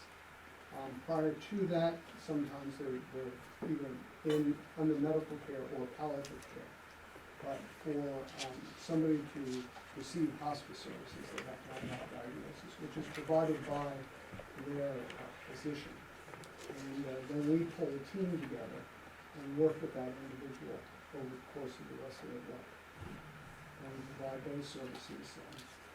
And either we provide them in their home, and right now, the majority of our hospice services are provided home. Those are medications, therapies, visits by the nurses, social workers, and also our spiritual services, which are complementary. Chaplains that work with our patients as well. How does the billing work? How's the billing work? Well, it works just like if you went to the doctor. Is that there's a chart, and the services are charted, and then those services are submitted to Medicare for reimbursement. Line by line? Pretty much, yeah. Okay, and we have to be. The regulations around that are stringent, and so there are times, believe it or not, that the Centers for Medicare and Medicaid will deny a claim that we submit because we didn't fill out the form right, or there's a number off, or something is transposed, or that kind of thing. Does each state have their own way of doing it, or are they Well, the Centers for assisted through Medicaid the and federal Medicare are government? pretty standard. Yeah, they're pretty standard. This is federal. Program. So that's how the billing works. Now, we also have private pay. We also have private pay individuals, and we also work with insurance companies as well. And I can tell you that, quite frankly, a lot of everybody's attention is that the reimbursement rates have actually just been cut. And so therefore, the challenges that we're facing financially are increasing because the reimbursement rates are being cut and the demand for services are increasing. So we are we're sort of in a, financially, we're in a very stringent model right now. And we look at everything. Not to mention that we're also a nonprofit, so I do raise money throughout the state every year. But that is voluntary support. That's the difference of what you were talking about, voluntary support versus municipal support, and they're different funding streams. So that's essentially how the billing works. So it's either insurance companies, the Aetnas of the world, or the Harvard Pilgrim, or Centers for Medicare and Medicaid, at which Medicaid is pretty much funneled to the state. They pay the same way that you bill them individually for each one? It's all negotiated. So Medicare and Medicaid is one rate, and then we negotiate with different insurance companies. There's nothing, I don't know, I might be confusing it with something else, correct me if I'm wrong. There's something where they pay one lump sum for every client. There's nothing like that? No, because everyone is unique, and so all services are unique to the individual, and so medications could be different, the services could be different, the providers, and you have physicians coming in, those kinds of things are all unique, so there's no one if you're on hospice services, you're not just reimbursed because that one person. That's why the charter is so early. I think it's time for us a motion. You can make the motion, you approve this. Is there a second? I'll second. Anything further from the board? Hearing none, all in favor? Opposed? Budget committee, I'll move the $2,500. Second. discussion? All in favor? Okay. Is there any way, sorry, Mr. Chair, can we do the rest of these all at once? I'll make a motion. These are historical ones that we've had for decades. I'm fine with that. I don't think there's anything. Is there anyone else that wanted to speak? Do we need to? I don't have to, but I'm from the seniors class. It's really not up to me to be calling you, it would be up to the chair. I'm fine with that. I make a motion that we approve all three of the rest of them. Can I just make sure I'm on there? Yeah, who are those three? Who are those three? Senior Plus, Community Concepts, and Sexual Assault. Second. In the amount of $4,000, Senior Plus, Community Concepts $4,900, Sexual Assault $600. Second. Any discussion with the select board on those? Hearing none, all in favor? Opposed? Budget committee, discussion? If you just All in favor? introduce yourself since you came all this way and sat through everything. Yeah. Don't say a word, but just introduce yourself, please. I'm Valerie Cole, I'm from Seniors Plus, the area agency. Thank you. I'm Nicole Watkins, I'm here from Sexual Assault Prevention and Response Services. Thank you. Thank you. Thanks. Thank you. Hi, my name's Christian, I'm here from Community Concepts. If I can take just 30 seconds to talk about our Winter Energy Relief Program. It's heating assistance with a higher income threshold than LIHEAP traditionally is, and it's a very quick and easy application. That's just 10 minutes. Most of our CCI staff are eligible. A lot of municipal staff would be eligible. If you know anybody who might be of use or could utilize that, I've got flyers. I'd be happy to hand them out to you before I leave. Great job with your 30-something. Thank you. Further discussion? All in favor? All. Thank you.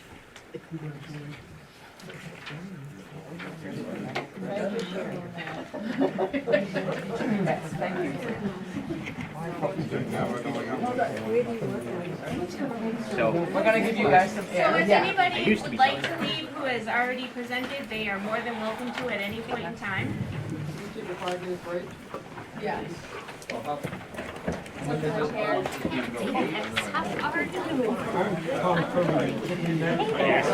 Yes, we did. I have something to correct in your record. I am basically doing everything. I'm here to help you, David. You're here for the ambulance. Well, It is long. Amy does like yours. I have room to see you. Yeah, good to see you. It's the smallest market. No. I get you great. But if we wanna. Oh, yeah. Coordinate the My favorite thing. It's actually pretty chill now in the market. Right. Yeah, she used to do it. She used to do it. She used to go around anymore. Yeah, so this is the last one I have. You can take it, absolutely. I was hoping to find somewhere to post it. I can put it out there after. Yeah, no problem. Thank you so much. Great service. You have one of those? I just gave her my last one. They got scalped very fast. Do you have a business card? Yeah, Dave, you can take this. Yeah, I can give you my email. You can take this, I'll take it. It's quick and easy, and it's $800 straight to the vendor. So even if people have oil in their tank now, get it on their account. They can apply, get it down. They can use that $800 next fall when they need it.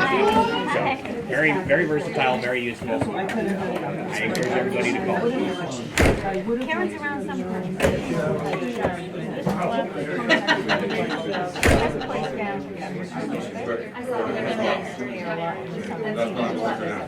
So if we do Western Maine, page 11, and then get the rec board, and then do, I don't think I've seen Kim around in a while.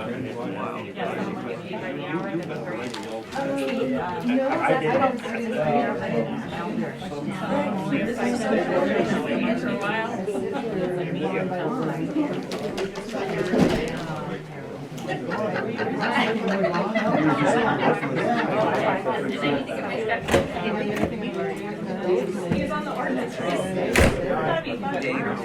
What are you stretching for?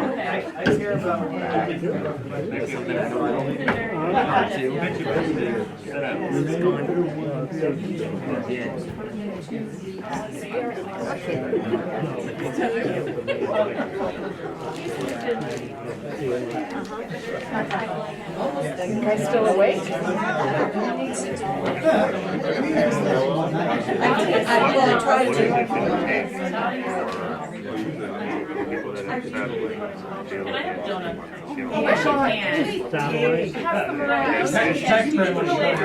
All right, okay. No, please. 25. I'm up to 19.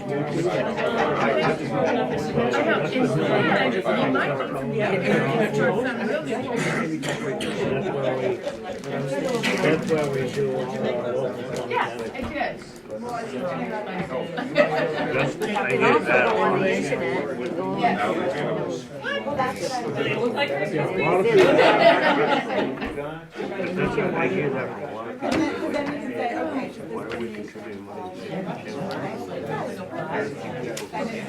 Well, now. But that's the thing too,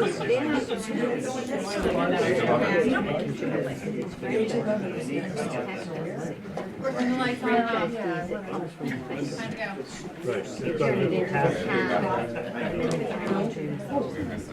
Jim, he's up there.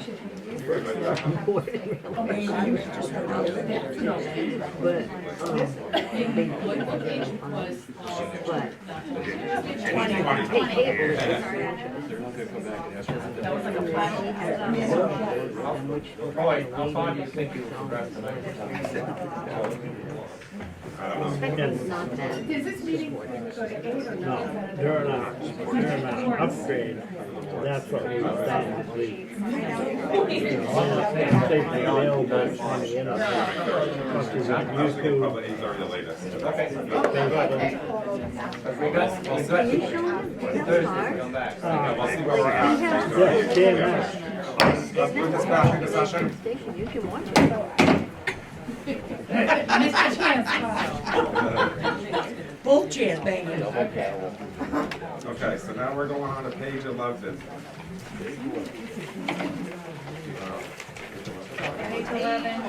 Page 11, 52509, MDOT Transit Program. Or the request That's the 52-509. Mountain Explorer. We have to do these line by line, or can we do them totally? Well, I just wanna get the people that were here that came to be able to speak.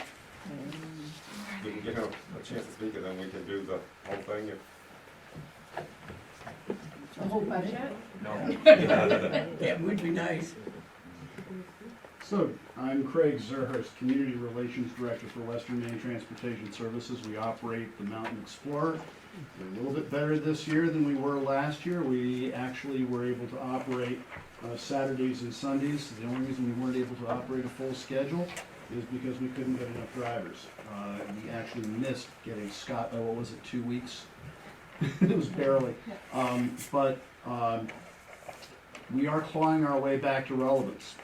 We have had a decent year this year, but where we are standing right now, We're asking for $12,000, which is back to our original ask that we normally come to you for, because all of the pandemic relief funding is going away as of July 1. We will need to present the match to have funding for the following season.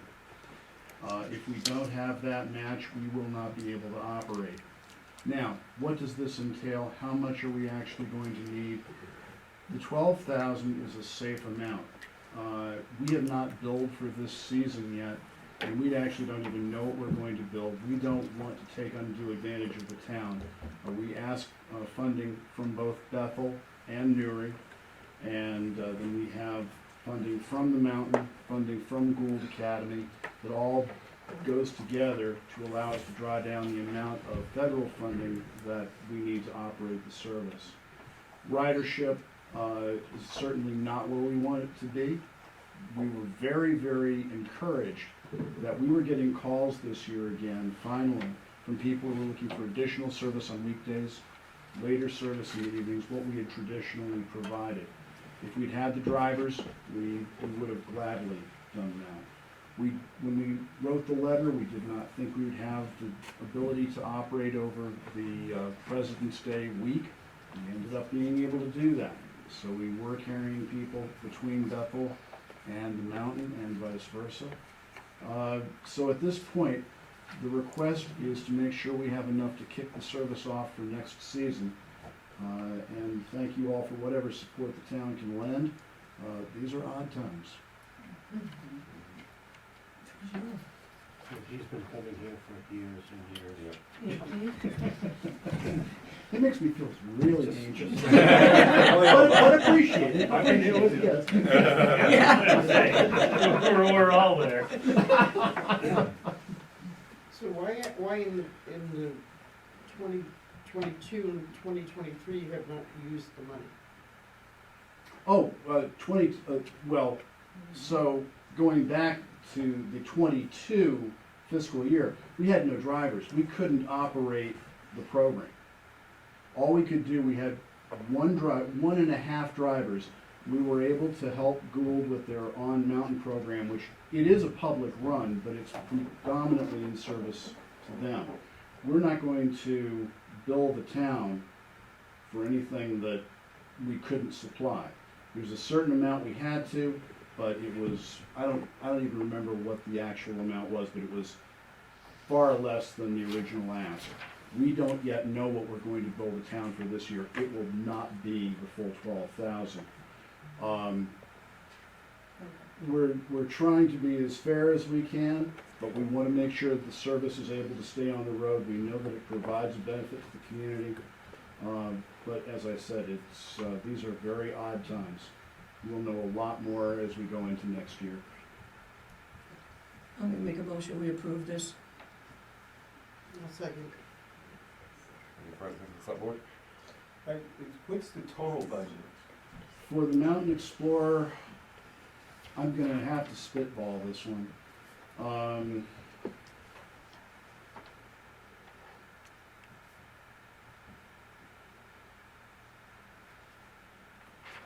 Probably around $250,000 a year, by the time you get the federal match back in, and include all the So local. you raise about 125,000. It's actually a little bit less than that, but, you're in the ballpark, yeah.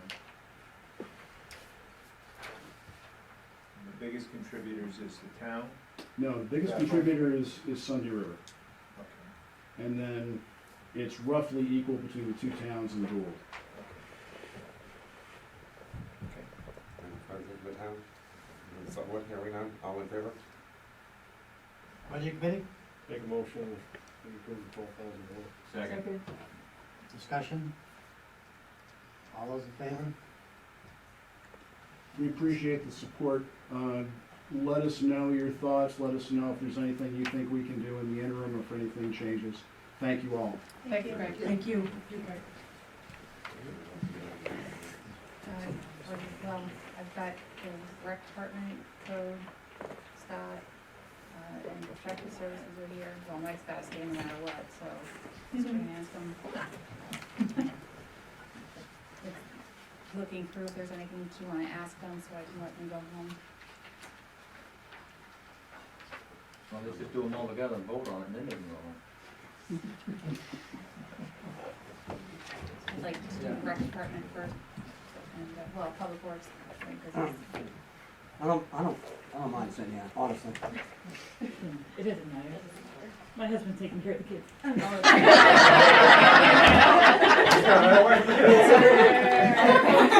Enforcement brought them up there, so I don't know if that has anything to do with anything. So pleasure yours, sir. What's the board's pleasure, do you wanna, You might not get to those things, but too bad we can come back another night. I don't think Mary's gonna mind it. If Neil takes the kids again.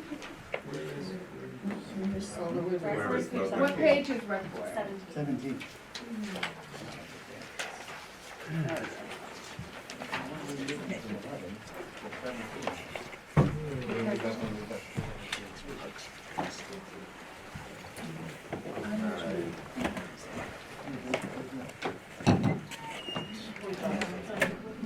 Oh, yes.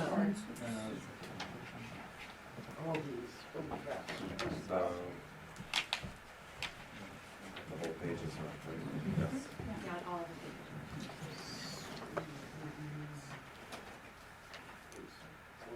All of page 17 is the rec board. Yes. I'm gonna make a motion, we approve $67,260, Is there a second?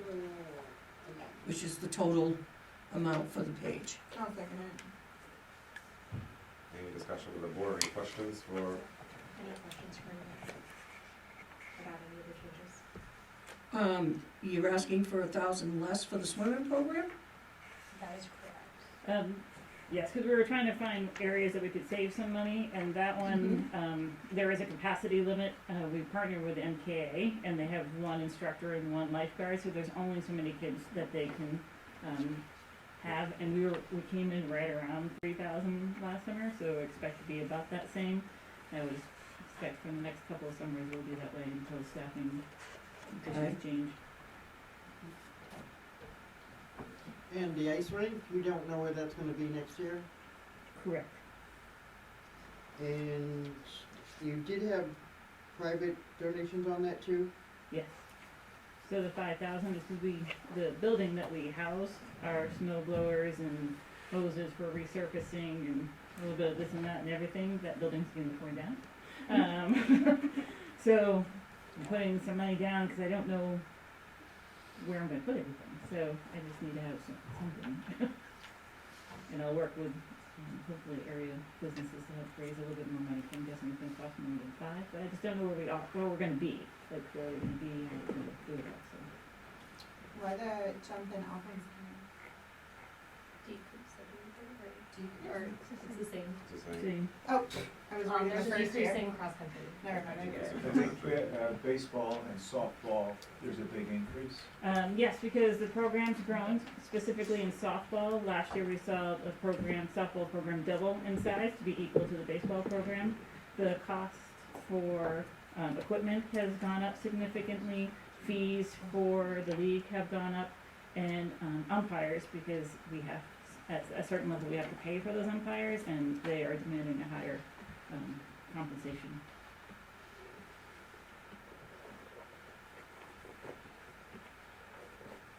What's the additional recreation? That's when somebody comes up with an idea for a new program. Really, it's our pot of, like, we had some parents come to us saying they wanted to run a basketball program before our traditional basketball program ran, and it was Okay. for some younger kids. So I used that money to buy some smaller basketballs for them. Okay. So it's for programs like that, one-off programs, really.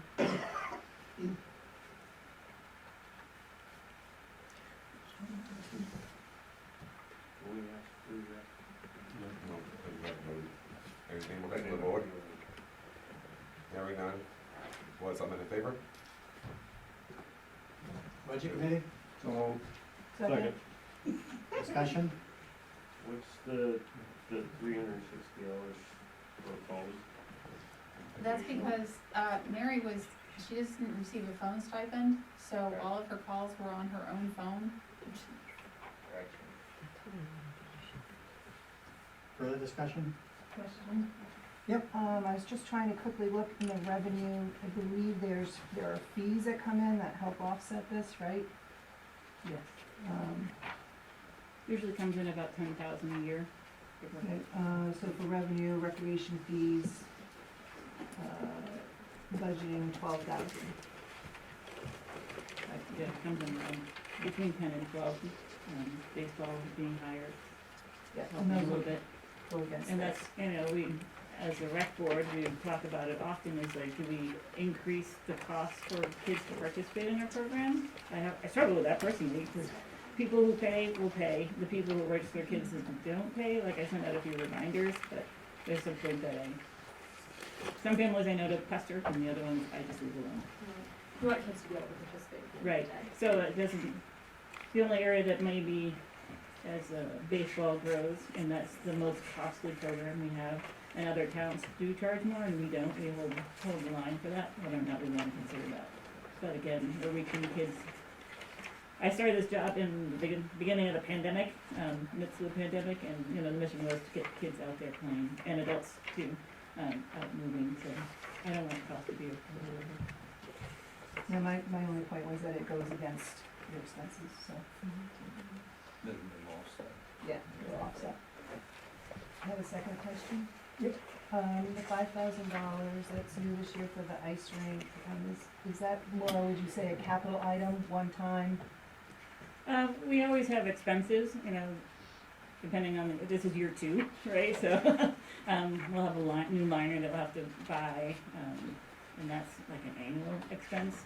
We're gonna try to figure out ways to protect the liner, so maybe we can get 2 years out of a liner, so I'm guessing the plastic for that, I guess it could be a capital, I don't know. I don't know if it's gonna be a one-time thing, or if we can actually get 2 years out of this. My understanding is that that money was existing in the budget, just under the Parks That is Department, and true. has shifted to the Rec Yeah. Department this year because we really own the ice rink, so it's just a reallocation of existing funds. Right, I was just wondering if it was small maintenance items, small tool items, or if it was just a one-time 5,000 capital, like you have a maintenance shed, and then we move it over to capital, but I understand what you're saying, so thanks. Further discussion? All those in favor?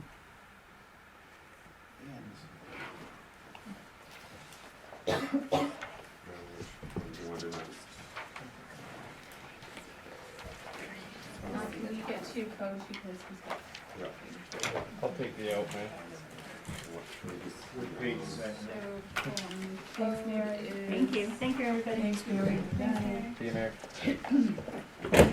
So code is page 4. Page 5. No, hold on, 5.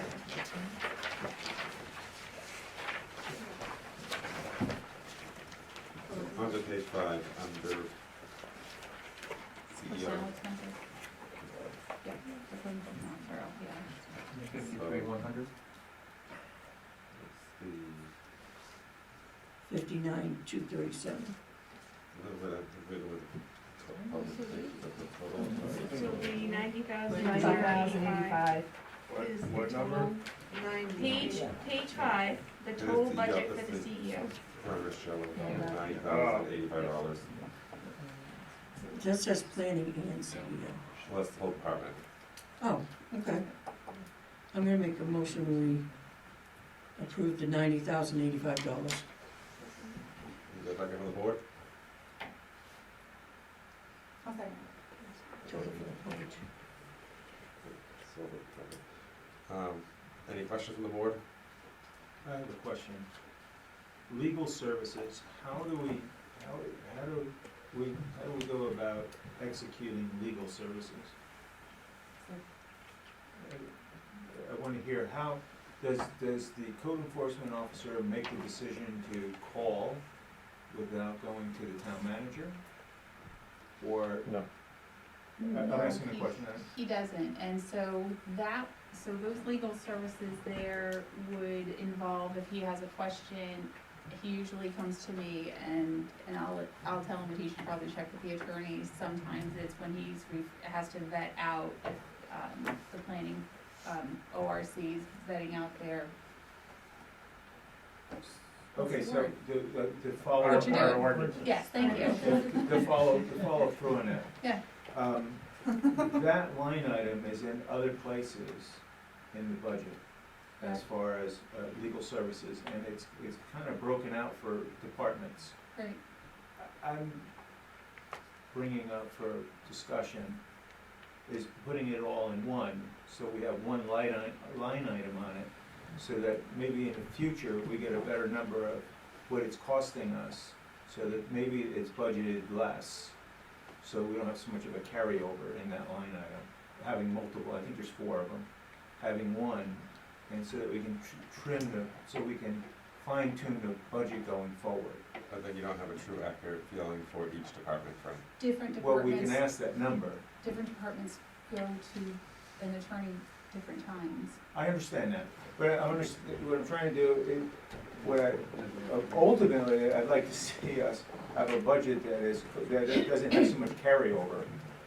We keep carrying over, and so long-term thinking is to try to get numbers that are closer to the true expenditure going forward, and this is one item that could be worked on. It's a small number, but I'm starting small. Okay, I understand what you're saying. We can discuss that another Okay, time. very good. Any questions on the board? Hearing none, all in favor? Budget committee, Make a motion to accept. Second. discussion? All those in favor?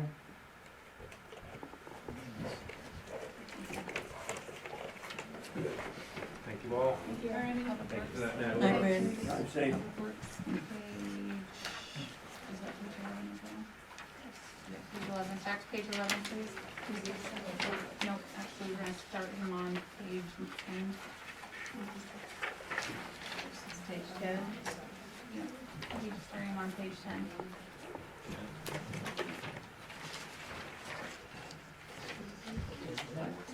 He's with me, so he's here as long as I am.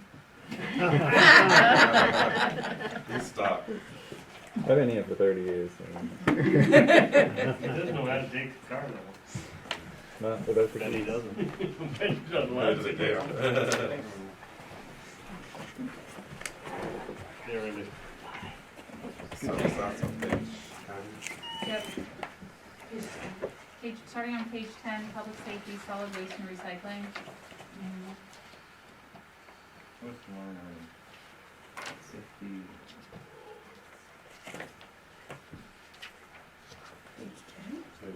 Page 10, so Very this top, is, public safety, solid waste and recycling, that's the transfer station.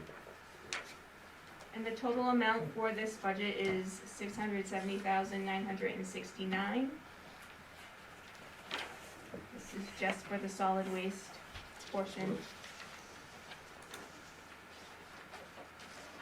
Oh, okay. It went down $1,900. I know. Don't ask questions. So can we get a motion from?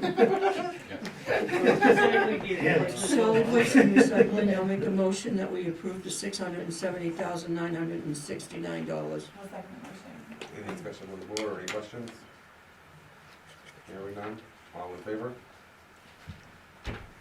Budget committee, Make a motion for the 67969. second. Discussion? Yeah.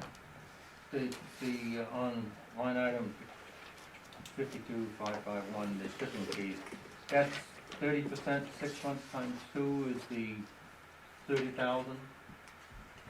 Or is that 60,000? What was your line Tipping fees. Shipping fees, line item 52551. 6 months times 2. Do you Yeah. have your notes, Scott? Pardon? Do you have your notes? Okay. Do you wanna answer that question? What does the 6 months times 2 represent as opposed to that 30,000? I don't have that written down. Hold on. 52, Everything, 6 months times 2. When we did the did the numbers, we took where we were at the 6-month Yeah. period, And times it by two. And times it by multiplied two. it by 2 to get the full year estimate. And that's the 30,000? 30,000 is the difference. With the increase. Yes, the 30,000 increase over last year. Oh, no, Yeah, the, increase the of 135 is the, okay. 130,000, yeah, Because it was 130,500. 6 months at $65,048.60. Okay. So it's just how we know. Yeah. And we don't sell our metal? So we do sell our metal, but the disposal is the cost to get rid of it, to transport it, and the revenues, it does show, revenues from the metal. Yeah, whatever it's worth. So there is an offset to that? Yes, there is. Okay. I didn't check in the revenue. Further discussion? What's the overtime? I think we have it each year. So the overtime, right now, we don't have enough people who are actually working the transfer station, so whenever somebody needs time off, the DPW crew needs to work it. Do we need to continue? Unfortunately, I got one other question. Sure.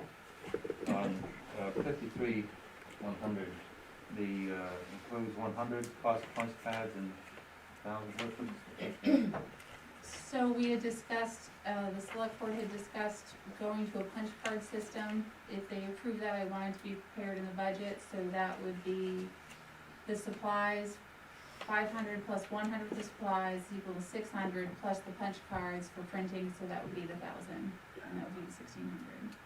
With the ultimate goal of getting more revenue back from like construction debris. It's a punch card system. It's a way that we were going to be looking at, so if you have a punch card, so you would have a different colored punch card if you were a contractor, if you were a renter, and you would still have your. What do you mean? For construction debris. Someone would come in and buy the card. So they would have to purchase the card, and then every time they went to dispose of whatever the product is, that's yet to be determined, they would basically get a punch taken away. Right now, they has to get the window sticker. Well, you know, it's a good program in theory, but you know, we already have a program in theory set up where we have dump stickers. So the dump stickers is for waste alone, this is more for But- construction debris? I understand that. Okay. But that's not my point. Okay. My point is we don't use it. I mean, I've been back from, gone away for 30-some years, and I've got 5 different dump stickers. I've never been asked for one, and nobody's ever told me I needed one. Well, Scott did one time. Because I happened to be talking to him at the time, and when you changed designs on them. So if we don't enforce the dump sticker aspect, how are we gonna enforce this? I mean, it's just a rhetorical question, I'm sorry, I just had to ask it. From my point of view, the board has been trying to get some sort of a handle, some sort of grounds that we can stand on. I mean, somebody walks in and says, well, I'm renting Dave Hanscom's place. I don't know if he's renting Dave Hanscom's place or not, but he tells me he's renting Dave's. Well, I don't, Dave has the sticker, it's one of those areas that needs fixing. We're trying to fix it. Part of the punch card system is, we're limited right now, the signs all say every 1 pickup load a day. That pickup load is now 1-ton rack body truck. The punch card system, instead of getting 1 punch for a load, that truck might be worth 3 punches. Who determines that? The attendant on site. With the backing of the boards from the 3 towns. It's pretty much I like this. similar to what's going on in Greenwood. And we're trying to get an alignment, because we can't have an interlocal agreement with towns when we're all doing this in a different system. So we're trying to, while discussing the interlocal agreement, come to a cohesive agreement on what they shall look like, because they all need to they need to look the same. This is what we're trying to come to an agreement about. Sounds good, just stand by. We worked on this like 2.5 years ago and came up with what would work, and based on what we were dealing with Greenwood and stuff. And it's, something's gotta work, and this is the best. You gotta enforce whatever, And you gotta that's the enforce. problem, right there. Michelle has a question. Sure, you go. Have a couple questions. One comment, when you're looking at the interlocal agreement, if you could also revisit the splits of what the towns pay, they haven't been visited for over 15 years. So Yeah. that would be a very important piece too. Question back to the budget, what, in regards to the food waste, is that program been, closed, eliminated, or is Yeah. it moved to That's- someplace else? He's done. We used to have two different programs, two different outfits Right. servicing, one was servicing transfer station, one was servicing local businesses. Both outfits have done away with their service. Okay, as far so as it's we're been concerned. eliminated, Yeah, basically. Right, and then I see. not by our choice, but by their own. Right, okay. I see an increase in the hauling services as well, but I also see a decrease in the solid waste removal. Can you speak a little bit to why increases on some pieces of it and why less on other pieces? Sorry, I gotta catch up. What line item is the solid waste removal? So- 52,570. So the tipping fees have gone up and the hauling services have gone up, but the solid waste removal itself has gone down. So it's budgeted to go down. I think with the last, not knowing exactly where the contract was gonna end up last year, I think the number was higher. Mhm. And then with the new contract, and as soon as we get everything figured out, things came in actually lower, so we trimmed the line to be more realistic to where we're. He's got more definitive, you got more of a definitive figure this year than what you had last time. Yes, when we were trying to set the current rate for this year, for this project. So I'm having a hard time reading my notes, my eyes are blurry tonight. So something because I think these are the main pieces here that we invoice to the other towns. So if we're decreasing expenses, then it will have an effect on the revenues. So we'll need to decrease the revenues that come in, because they're not paying for as much. But we only bill them for what is actually used. Right, but if we're budgeting to spend less in that area, theoretically, their actual is going to be less. And then we would, be invoicing them for less. Okay, and I understand what you're saying, but we actually base the revenues off from what we have seen historically. And so that's why we left the revenues the way they are. Right, last year we increased it because we increased the solid waste, so that's why we increased it. So we did have one change as of last year. I'm not gonna belabor the point. But I have one other question. We've had, to have the expense of the stump dump usage, so I just didn't know where it was in the budget for stump dump usage. I think it's I believe that's it's in Public Works, in isn't it? Public Works.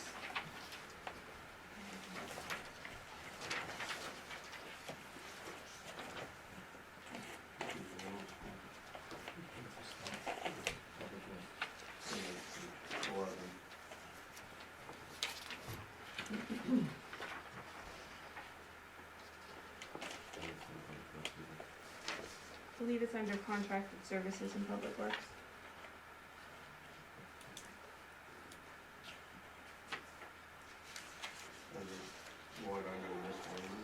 So like in the, So where it says catch basin cleaning, winter sand, sweeping, snow removal, Sunday River route, road plowing, town plowing, I believe it's all under that. Yeah, we already voted on.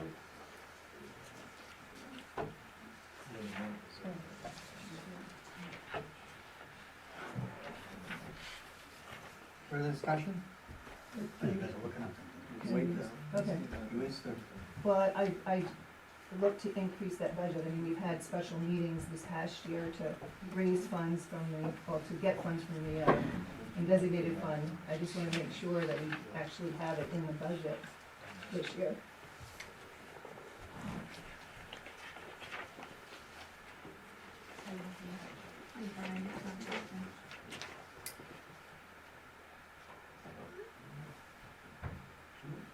I don't think it is, I don't know. She's trying to connect, Oh. it's not connecting.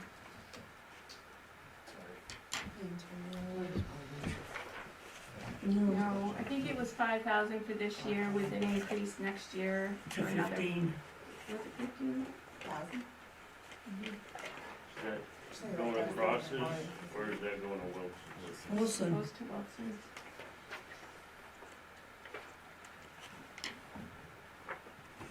He wanted 15 this year, didn't he? Yes. And we gave him 5. And we told him next year we'd go up to 15.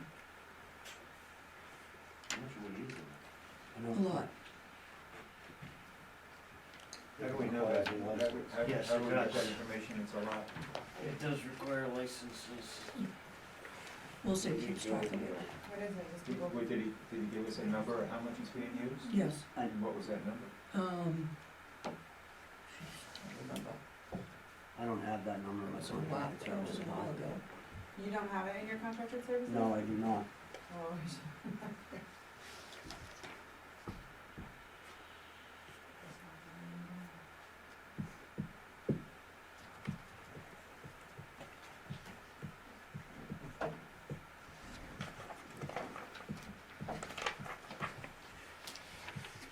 Okay, I'm confused, why are the contracted services are the stubs so important right now? This comes on, because it's a significant number. And if it's not in the budget, we get it in the budget. I mean, if Scott's not seeing it, then it probably wasn't in there, so No. I'm not seeing I it. don't wanna make a motion to. Everything that I have written down to come up with that number, there's no, it's not something that.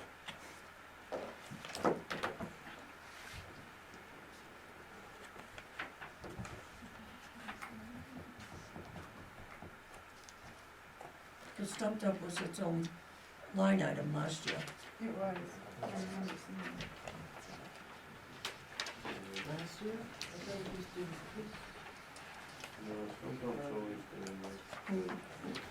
No, it came as a new request late last year. I'm sorry, Scott, what did you say?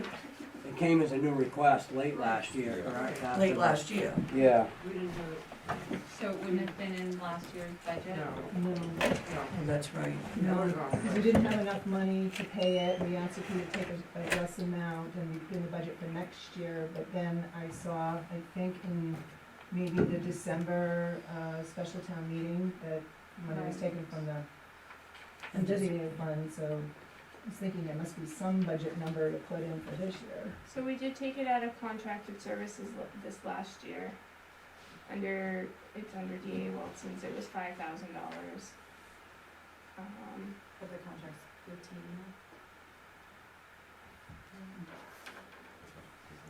We'd have to pull the paperwork in order to find it. For sure.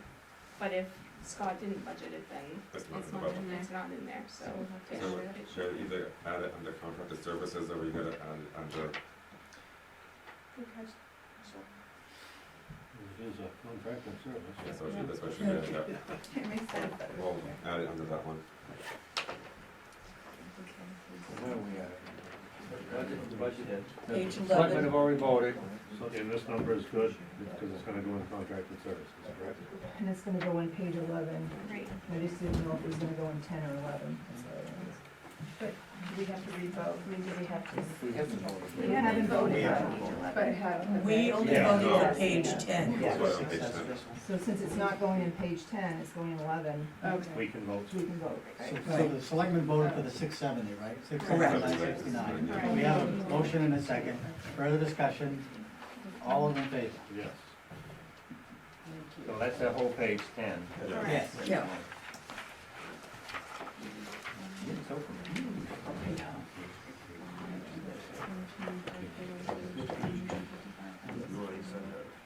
Under 52,500. Right? So now we wanna go on to the rest How mu- of, How much are you gonna put in there? 15,000. We need to approve 5. No, for next year. for next year, we're on the budget for 16. So do you wanna go to page, because Actually, Public Works goes from page 11 and 12, we want to vote on the total Department of Public Works figure. Well, if that's the case, you gotta increase it by 15,000. Yeah, Right. Correct. Yeah, that's what I was saying. 82,558, you said? I did. I do mine pen on pencil on paper, she usually What's does the it. public I did safety? get it too. 72,558. The public safety does the whole, Oh, okay, both two okay. things. So we're doing the 782,558. Yes. Okay, I'm gonna make a motion for Department of Public Works in the total of $782,558 to include the 15,000 that we put in for the stump dump. A second from the board? One second. Any discussion on the board? Any questions? Well, how much stump dump service do we get? Is that measured anyway? The volume of stump dump, is that measured? I don't believe it is, Frank, because there's nobody there attending at the stump dump. And so we just came up with 15 grand because they Where's asked. the No. contract? They came up with a figure, Because of cost of the. X amount of residents, Greenwood, Woodstock got the same letter. So They figured out a formula, and then based on Bethel's population, That's the amount they told us we were to They're not losing do. No. Something, I mean, just sounds like a lot of money when we don't have a qualification, a quantified equation. There's nobody saying that we're taking out X amount of truckloads out of here. For me, to spend money, I gotta know what I'm getting. I know that, I don't bring stumps over there, I don't know, I mean, people bring stumps over there, but how many stumps is going there? Well, it's not just stumps, it's I get the, all kinds of, what does that mean? I don't know what that means, nobody's putting a number on it. But I think it's something that we as a select board have to deal with the next time the contract comes up, like, we should ask those questions for sure, but right now is not the time to deal with it. Correct. Okay. Not defending the contractor, but he's assuming all the risks. Some years, it's like winter sand, some years you might only have 2,000 yards, next year you might have 22,000. Okay. I'm just asking the number, asking Didn't you for say the that value. there's licensing involved? Licensing and Yes. serving with it to take care of it and grind it and stuff like that, yeah. Well, we can ask for those numbers when we're negotiating the contract. So there was a motion and a second. Any further discussion on the board? Hearing none, all in favor? Budget committee. I'll make the same motion. Second. Discussion? I just had a question, so the diesel and the gas, it's just a observation that we had a budget number, we increased it at the special town meeting in December, but now we're budgeting for this coming year less than what we thought it was, I guess. So we wouldn't be using what we had thought we were gonna be using back in December for this coming year. It'd be nice to check. It's just more of an observation than anything else. yeah, I don't think we knew when the initial increase, we didn't know where the fuel prices were going to stop. And we've taken an average over what the fuel prices have been, took an average of that price and tried to, you do the math, every year we burn 12 to 14,000 gallons of fuel every year. So it's just a matter of what it costs. The way the rates were going at one point, they were climbing sky high. Fuel prices have gone up. It's crapshoot. I don't know what we're gonna pay next December, but At least you know how much you're using, and that's good data, thanks. Further discussion? All those in favor? Unanimous.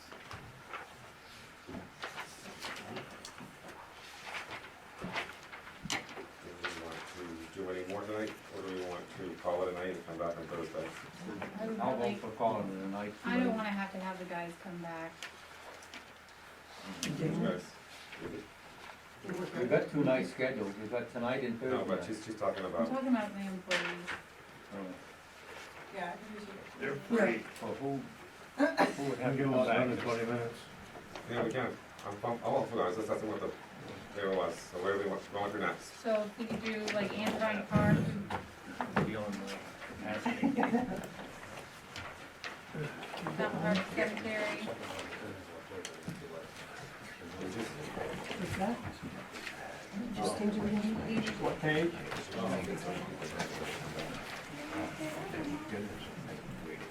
page 18.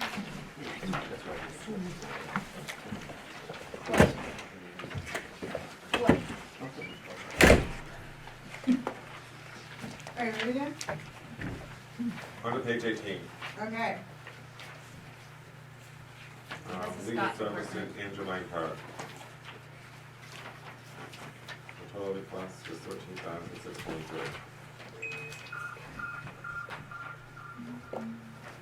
I'll make a motion, we approve that $13,623. I'll second. Any questions or discussion with the board? Hearing none, all in favor? Budget committee? Motion to approve as presented. Second.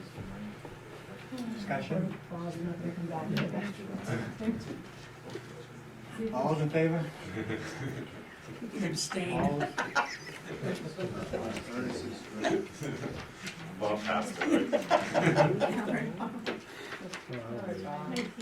What's that? Page number 19, cemetery services, legal services, Fountains Park Cemeteries, for a total of $30,555.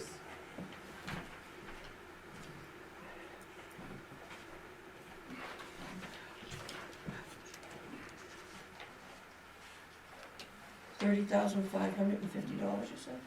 Yes. Oh, okay, I see it, sorry. My eyes are getting blurry. I'm gonna make a motion to approve $30,550 for the cemetery I'll second. department. Any discussions from the board or any questions? Hearing none, all in favor? budget committee? So moved. Second. Discussion? 2,500 for lighting. The 2,500 for lighting. Is the fountain, Mhm. the fountain lights finally totally quit working. It's an estimate from the electrician to rebuild both those lights. He is looking possibly for a cheaper option, but worst case scenario right now, that it'll be that. They're gonna switch over to LED. That's what he's hoping to do. Kinda restricted to the buckets that are there, the existing in the floor. So we're trying to match something up to that. There's no- Further discussion? Just a question in regards to the new cemetery, the Woodland Cemetery that the town took on this past year. How does that affect this, and how do the trust funds monies work with the maintenance and such? Is it like an interest that we get that can be added to our budget, or? So right now, all of the money has gone into the cemetery revenue, which does have its own account, which does have some interest. It's basically sitting there until we need it. I mean, So is it gonna be taxpayer money that helps maintain and mow and such the cemetery? Mhm. Or is it gonna, so when are we gonna draw against the trust?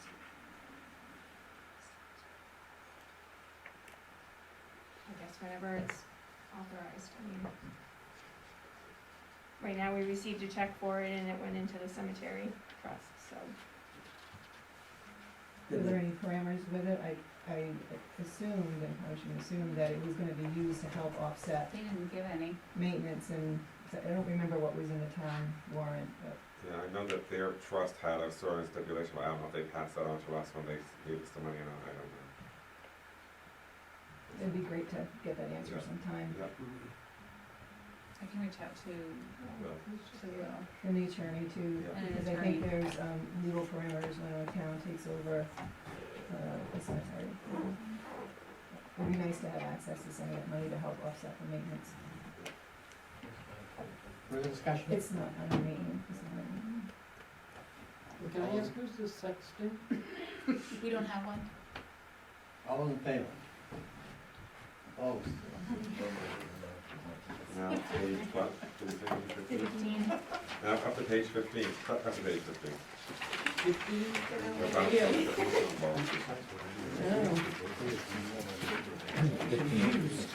Town Town garage. garage. We're on page 15, total for the town garage, this cost us $28,600.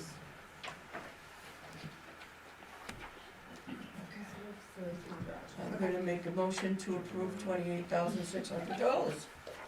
Second. Any questions from the board?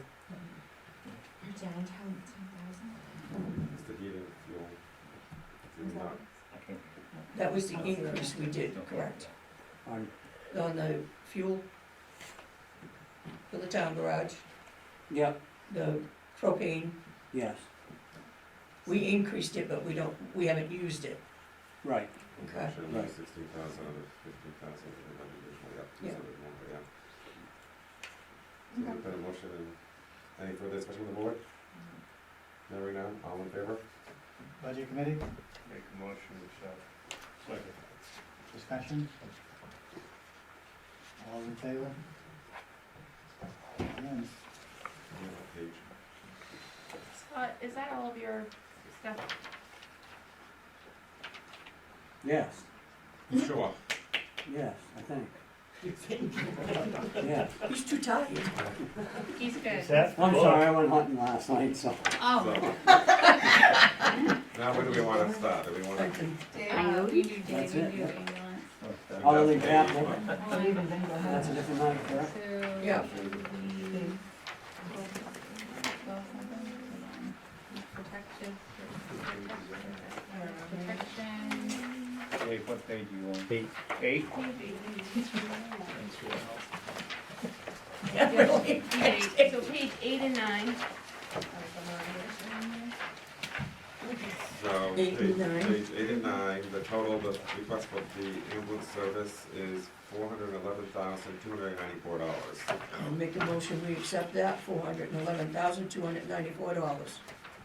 Lost my page, Page 9, this is the bottom of page 9. 9. So the new medical director is actually something that the state is requiring for any service that isn't licensed at a paramedic level, which we are not. It's a state requirement, we have no choice. We have to pay them a stipend, so. Who's the medical director? Dr. Seth Ritter. Who? Dr. Seth Ritter. So we get paid doctors, another 12. Dr. Seth Ritter. He's the medical director. So he's Okay, so I don't know how deep into this you want me to get, but Dr. Seth Ritter happens to also be the regional medical director prior to the state mandating services to have their own individual service level medical director. We relied on the regional medical director because we're part of the Tri-County region. The state said that's not good enough, you have to have your own medical director. If we were to go out and ask a doctor on the street, typically you're talking a minimum of $2,500 to get them to do this, usually more. Because he's already worked with us as our regional medical director, he said, I will be your service level medical director for XYZ amount. He's not doing that for every service in our region. The regions are, so our region encompasses 3 counties in the state of Maine. He is doing that for people who were previously using him for these types of services. I don't like the fact that state mandated this. I think if you have to have a service level medical director, the fact that a doctor is willing to do it for what he's willing to do it for is probably a good deal. What was his name again? Huh? Dr. Seth Ritter. R-I-T-T-E-R. Thank you. He's also on the Maine physicians board, the people that actually approve our protocol, that say what we can and can't do on call. Okay. He's not a bad guy to have an eye for him. So there's a motion and a second. Any questions from the, any questions from the board?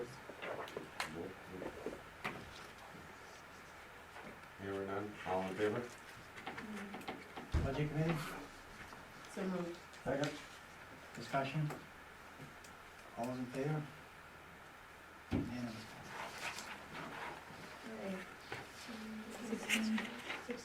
Sixteen. Last one, 16. Huh? What's the last one? Up Tonight. Come back again anyway. And we're doing, that's cool. When you end, before you all leave, I just want to have like 3 minutes of your time. I'll talk fast. Okay. Two and a half. So we're going to page 16, ambulance garage, railway station, for a total of $29,180. I'm gonna make that motion. Is there a second from the select board? Oh, sorry. Any discussion from the select board on this? Hearing none, all in favor? On to the budget committee. Budget committee. So moved. Second? Leave by me. Well, I was doing the math, there's a revenue of 161, right? Yeah, it's usually right around 161 for the revenue for the ambulance service, and that would include the garage. It is down a little more this year currently, because people aren't paying. Budget committee, We've already made the motion. made the motion second, Yeah. okay? There we go. All those in favor? I was reading. He was reading and his hand was up. He was already like, let me out, let me out. That's the time to do the math. Tough is that, you know. Okay. Make a motion to adjourn this meeting and extend it to Thursday night to finish the budget. Second. I make that motion. Do you wanna do that at 6? Do we want to continue at 6, or do we want to keep it, we want to go earlier? That. 6 or earlier? Six. 6. 6. 6. What time is it ending? Hopefully it won't be as long as tonight's was. So we usually do this in one night. One night, usually. Usually. The people that make the deposits to cover the checks we've written have jobs. Yeah. What'd you change? You gotta Make a be a- motion to the board. Adjourn and re-adjourn, to adjourn and leave Bill, Thursday.